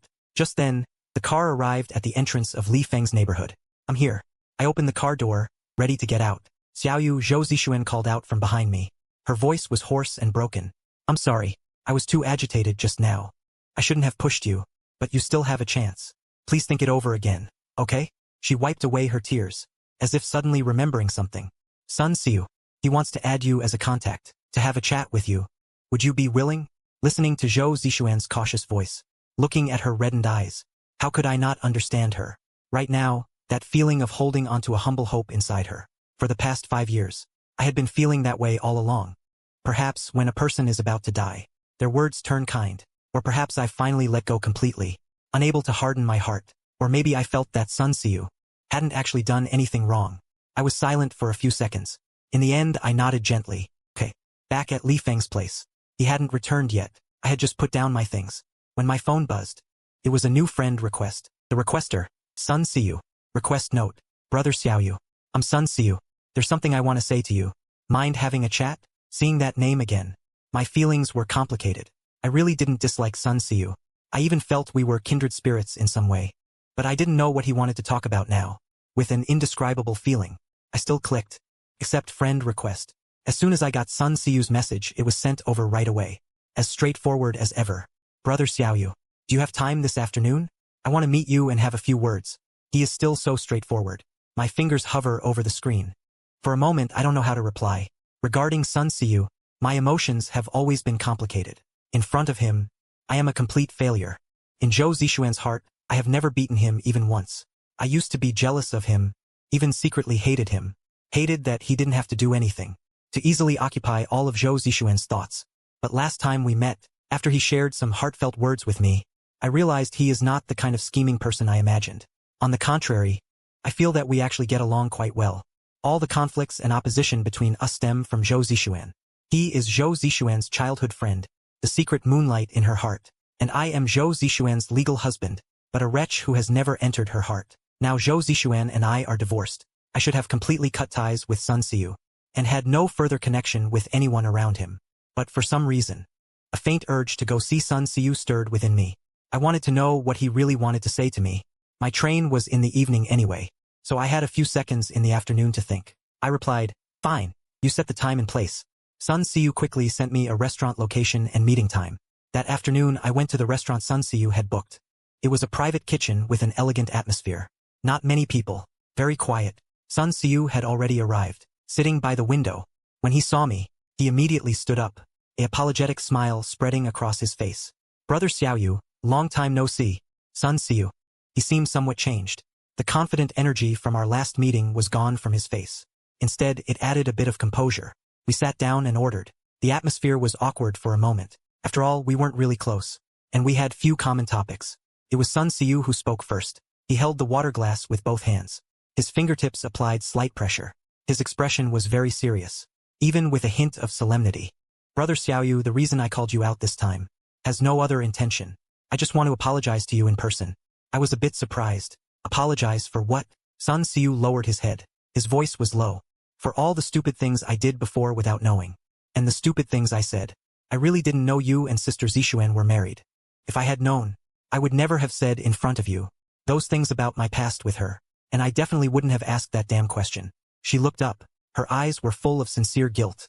I know my existence. My words must have hurt you. Maybe even one of the reasons that drove you away. I am truly very sorry to you. So that's what it's about. The wariness in my heart suddenly relaxed. I even felt a bit relieved. There's nothing that can't be said. I didn't really mind you too much. You don't need to blame yourself too much. My tone was calm. My leaving does have some relation to you. But to say I was driven away by you would be an exaggeration. Bringing it up again, I no longer have the jealousy and hatred I once had. Only remains the kind of a dying person, seeing through the world with calmness and detachment. The reason I left is more because of the problems between Zhou Zixuan and me. My feelings for her have been exhausted, and I can't wait any longer. It's a matter between her and me, it has nothing to do with you.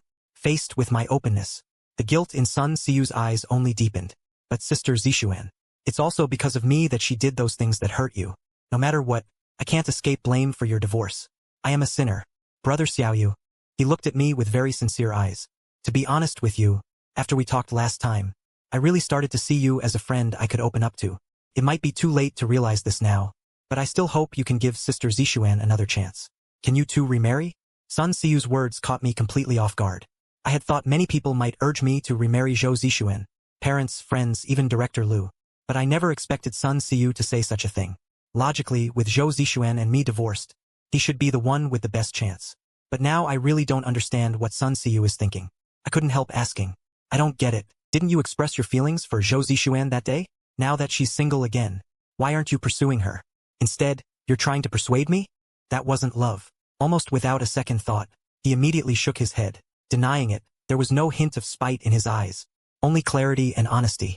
Brother Xiaoyu, I told you, Sister Zixuan and I grew up together. In my heart, I've always truly seen her as an older sister, as my best friend. That has never changed over all these years. Even during my weakest moments after my own divorce, when she stayed by my side, I never developed romantic feelings for her. As for why I asked you that question that day, he gave a bitter smile. It was probably because I had just gotten divorced. At my lowest point emotionally, Sister Zixuan was there for me unconditionally, comforting me, giving me the support and warmth I desperately needed at the time. I mistook that dependence and gratitude for a crush. It wasn't until after you left, those few days when I couldn't reach Sister Zixuan, that I found her at her home. Seeing how haggard she looked, barely holding herself together. She cried to me, saying she had lost you. That was the moment I finally learned the truth, and realized how much damage I had unknowingly caused to your marriage. Sun Siyu took a deep breath, his tone heavy. Brother Xiaoyu, actually I never told you. My ex-wife also had another man living in her heart. We had almost the same experience. That's why I couldn't accept myself for becoming an accomplice in ruining someone's marriage.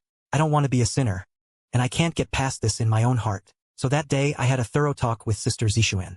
We clarified the relationship between us. It was during that conversation that I truly saw my own heart. What I felt for Sister Zixuan was never love. It was just trust and closeness like between friends. And Sister Zixuan felt the same toward me. She had already let go. So Sister Zixuan and I are just like you and me. We will always be very good friends. And nothing else will ever mix in. Sun Siyu looked at me, his eyes clear and sincere. Brother Xiaoyu, you have to believe that the person in Sister Zixuan's heart has long been you. She just woke up too late. Sun Siyu's words fell one by one. like stones dropped into a calm lake, stirring complex ripples in my heart. Turned out that behind the story I didn't know, there was such a completely different perspective. But no matter how sincere his words were, even if Zhou Zixuan's feelings for Sun Xiu were truly just like a sister to a brother, still couldn't change my firm resolve to get a divorce. There is no absolute right or wrong in love, but the coldness and the pain in it, only those who live through it truly know. Even if Zhou Zixuan had no romantic feelings for Sun Xiu, what about her feelings for me? In those 5 years, did she ever give me even a shred of love in return? If she had loved me even a little, how could I have not felt it at all? So facing Sun Xiu's sincere and hopeful gaze, I could only remain silent. After a long while, I finally spoke slowly. Xiu, I understand how you feel, but I cannot agree to your request. Zhou Zixuan and I have been married for 5 years. I fell in love with her the moment I first saw her. There was a time when I was utterly devoted to her, feeling that she was the only one for me. But you need to understand. I looked into his eyes, my tone calm and desolate. If it were solely because of your existence, that could never have completely worn away my feelings for her, or driven me to the point of despair and choosing to let go. A life is made of over 1800 days and nights, made of those seemingly insignificant neglects and dismissals, made of promises he easily gave up, made of the times she unhesitatingly put me behind her for you. These trivial little things, these seemingly careless actions, slowly accumulated over a long time, eventually became the boulder that crushed the relationship. That's why I said it's not because of you, because even without you, these problems in our marriage would not disappear. One day another trigger would set it off. The ending between Zhou Zixuan and me was destined. Sun Xiu treated me with sincerity, so I returned sincerity to him. These are all my true feelings. At this moment, Sun Xiu fell silent. He stopped trying to persuade me. A complex emotion flickered in his eyes. Xiu, you are different from me. You should know about my illness. I don't have much time left, so I want to live entirely according to my own will in these final days, without any compromise or reluctance. But your life is still long. Whether it's that childhood friendship, or the marriage that just ended, they are only temporary storms and shadows on your path. Your road ahead is always filled with sunshine. So nothing is too late. You don't need to feel guilty, nor do you need to blame yourself. You just need to keep moving forward, and you will embrace the beautiful future that belongs to you. I paused, my tone gentle yet firm. Just think of it as a hug for me. No need to dwell on the past anymore.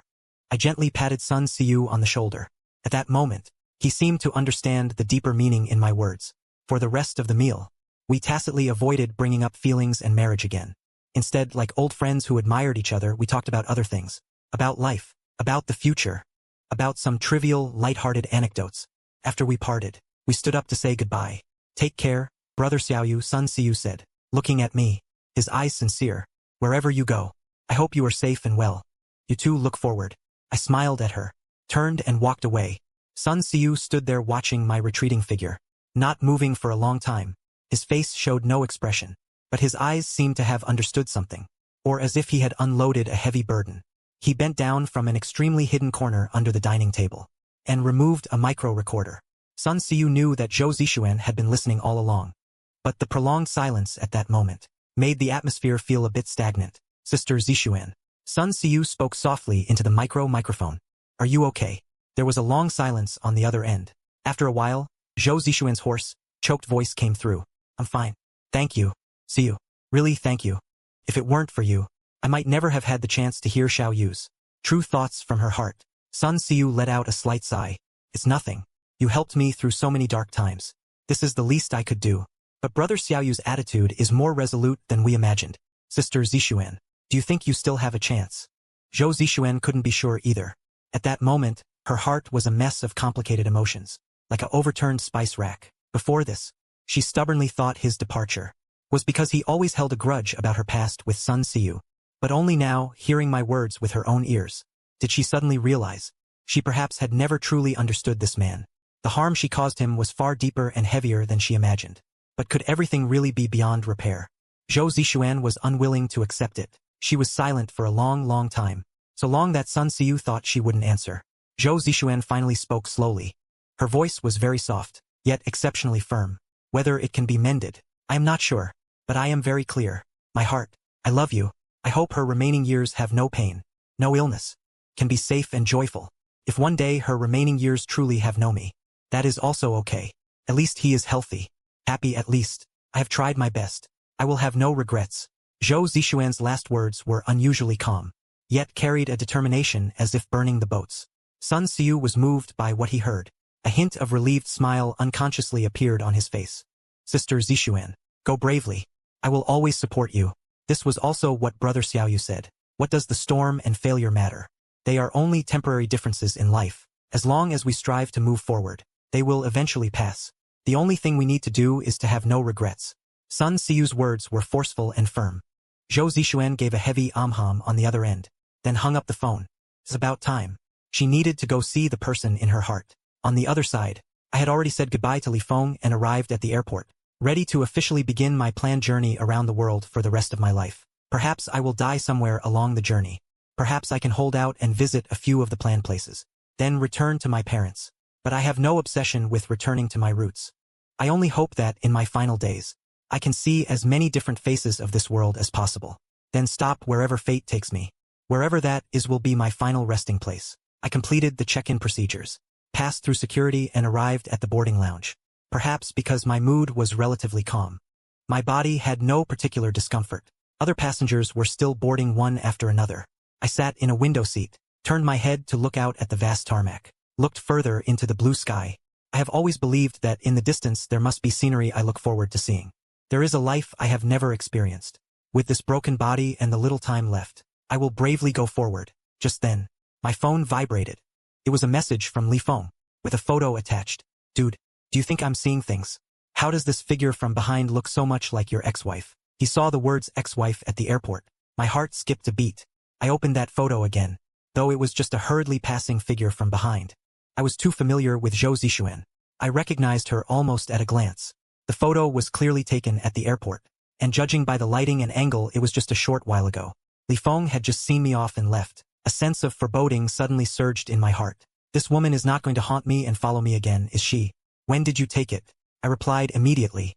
Just now, after seeing you off. I went to the parking lot to get my car.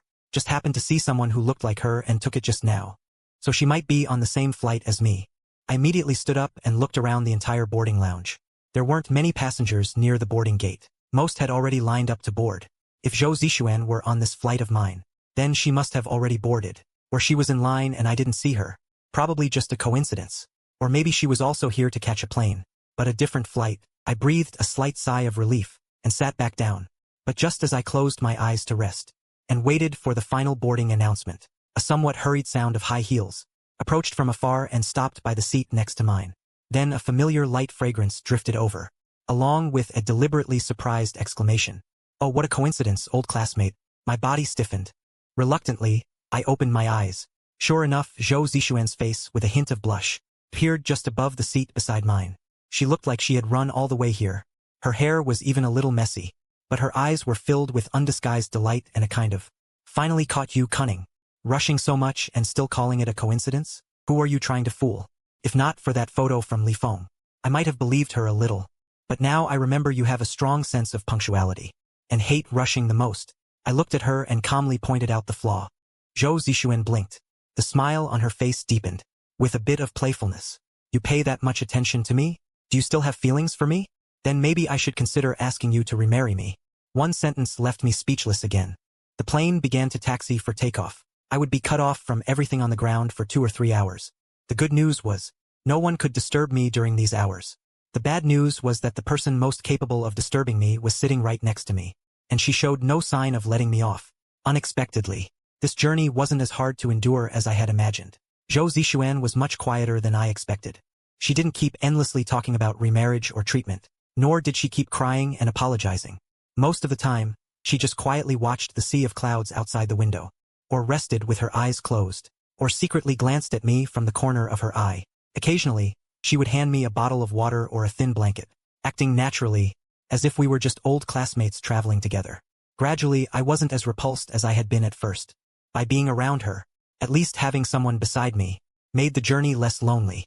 But I still couldn't figure out what method she used to always know exactly where I was. Once or twice, such coincidences could be chance. 3 times, for times definitely deliberate. Zhou Zixuan was like an unstoppable sticky candy, clinging to me for nearly a week. No matter where I spontaneously decided to detour, she would always show up not long after I arrived, then use that same, what a coincidence, old classmate act to brush it off. I could only respond with silence. Such little tricks. Back when I was chasing her, I used them for over a decade, and had long mastered them. Now that she was using them on me, it was truly karma coming full circle. Although she kept her promise, and never mentioned remarriage, only interacting as an old classmate, seeing that familiar face hovering before me every day, gave me the illusion that we were still married. That feeling was terrible. In the end, I was the first to break. In the courtyard of an old town inn, I stopped Zhou Zixuan, who was about to bump into me, and cut straight to the point. Zhou Zixuan, tell me honestly, what method are you using to find me every single time? Zhou Zixuan blinked, looking completely innocent. It's simple, she said, pointing a finger at the sky. What does that mean? I frowned. It means it's destined. By the heavens. She tilted her head, smiling like a sly fox. I was speechless, pausing for a few seconds before responding.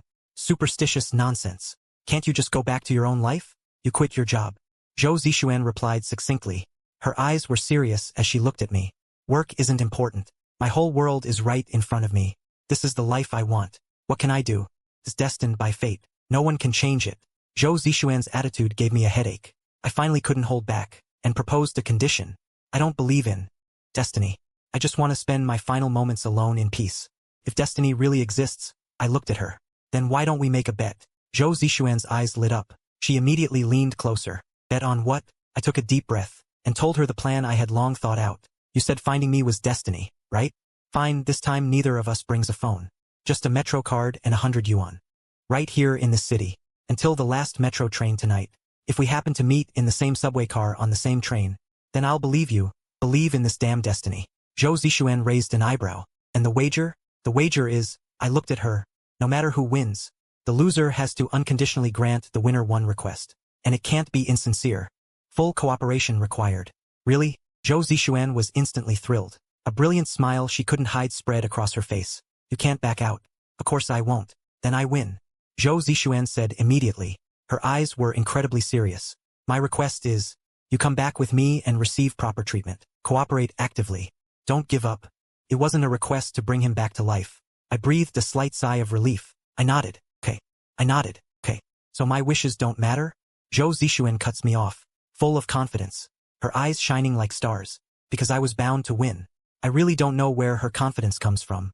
In a completely unfamiliar big city with over a dozen metro lines, hundreds of stations, and countless passengers crossing paths, without any means of communication, with no way to agree on a location or time, relying solely on a chance encounter. The odds are even lower than winning the lottery jackpot. 5 minutes later, Zhou Zixuan and I meet in the hotel lobby.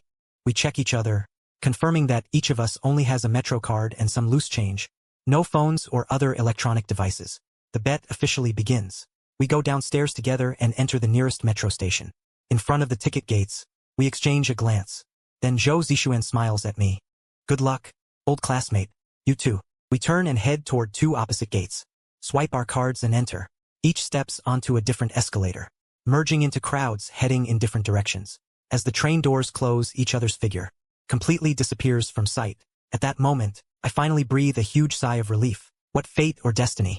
If there really is a God, why would he give me an incurable disease? Why make me spend 5 years just to end up with a heart as cold as ashes? I don't believe in heaven, only in myself. Just as I take the metro for one stop, I get off at the nearest exit, then walk all the way back to the hotel quickly. I had already packed my luggage. Back in the room, I grab my suitcase and check out, all in one smooth motion. In the same metro network, there are millions of possibilities for two different people to cross paths. Maybe there really will be one encounter. But Zhou Zixuan and I were no longer on the same path. From the very beginning, this gamble was nothing but a destined, impossible dream. I pulled my luggage out of the elevator and walked to the hotel front desk to check out. The receptionist smiled. Then, as if remembering something, she looked up and said to me, Mr. Yang from room 1206, correct? Checking out, all right. Please wait a moment. Your wife booked our hotel's private car airport transfer for you. The driver is already waiting at the entrance. Or you can rest in the car first. Her words made my brain short-circuit instantly. I repeated, almost subconsciously, my wife, yes. Mrs. Yang is waiting for you in the car. The receptionist smiled and gestured toward a black commercial van parked right in front of the hotel entrance. I stood there, stunned. A sense of foreboding shot through me, reaching its peak. I pulled my luggage and strode quickly out of the hotel, heading straight for the van. I yanked open the rear door. Sure enough, Zhou Zixuan was sitting upright in the back seat, a knowing smile on her face, watching me calmly. You cheated.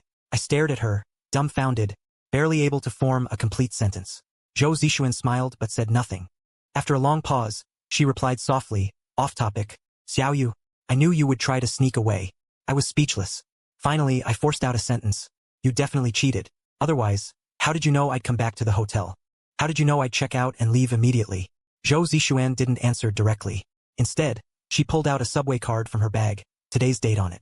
The card was brand new, clearly never used. She handed it to me, her gaze earnest and gentle. If I could cheat, I would use any method to keep you free from illness and pain, and by my side forever.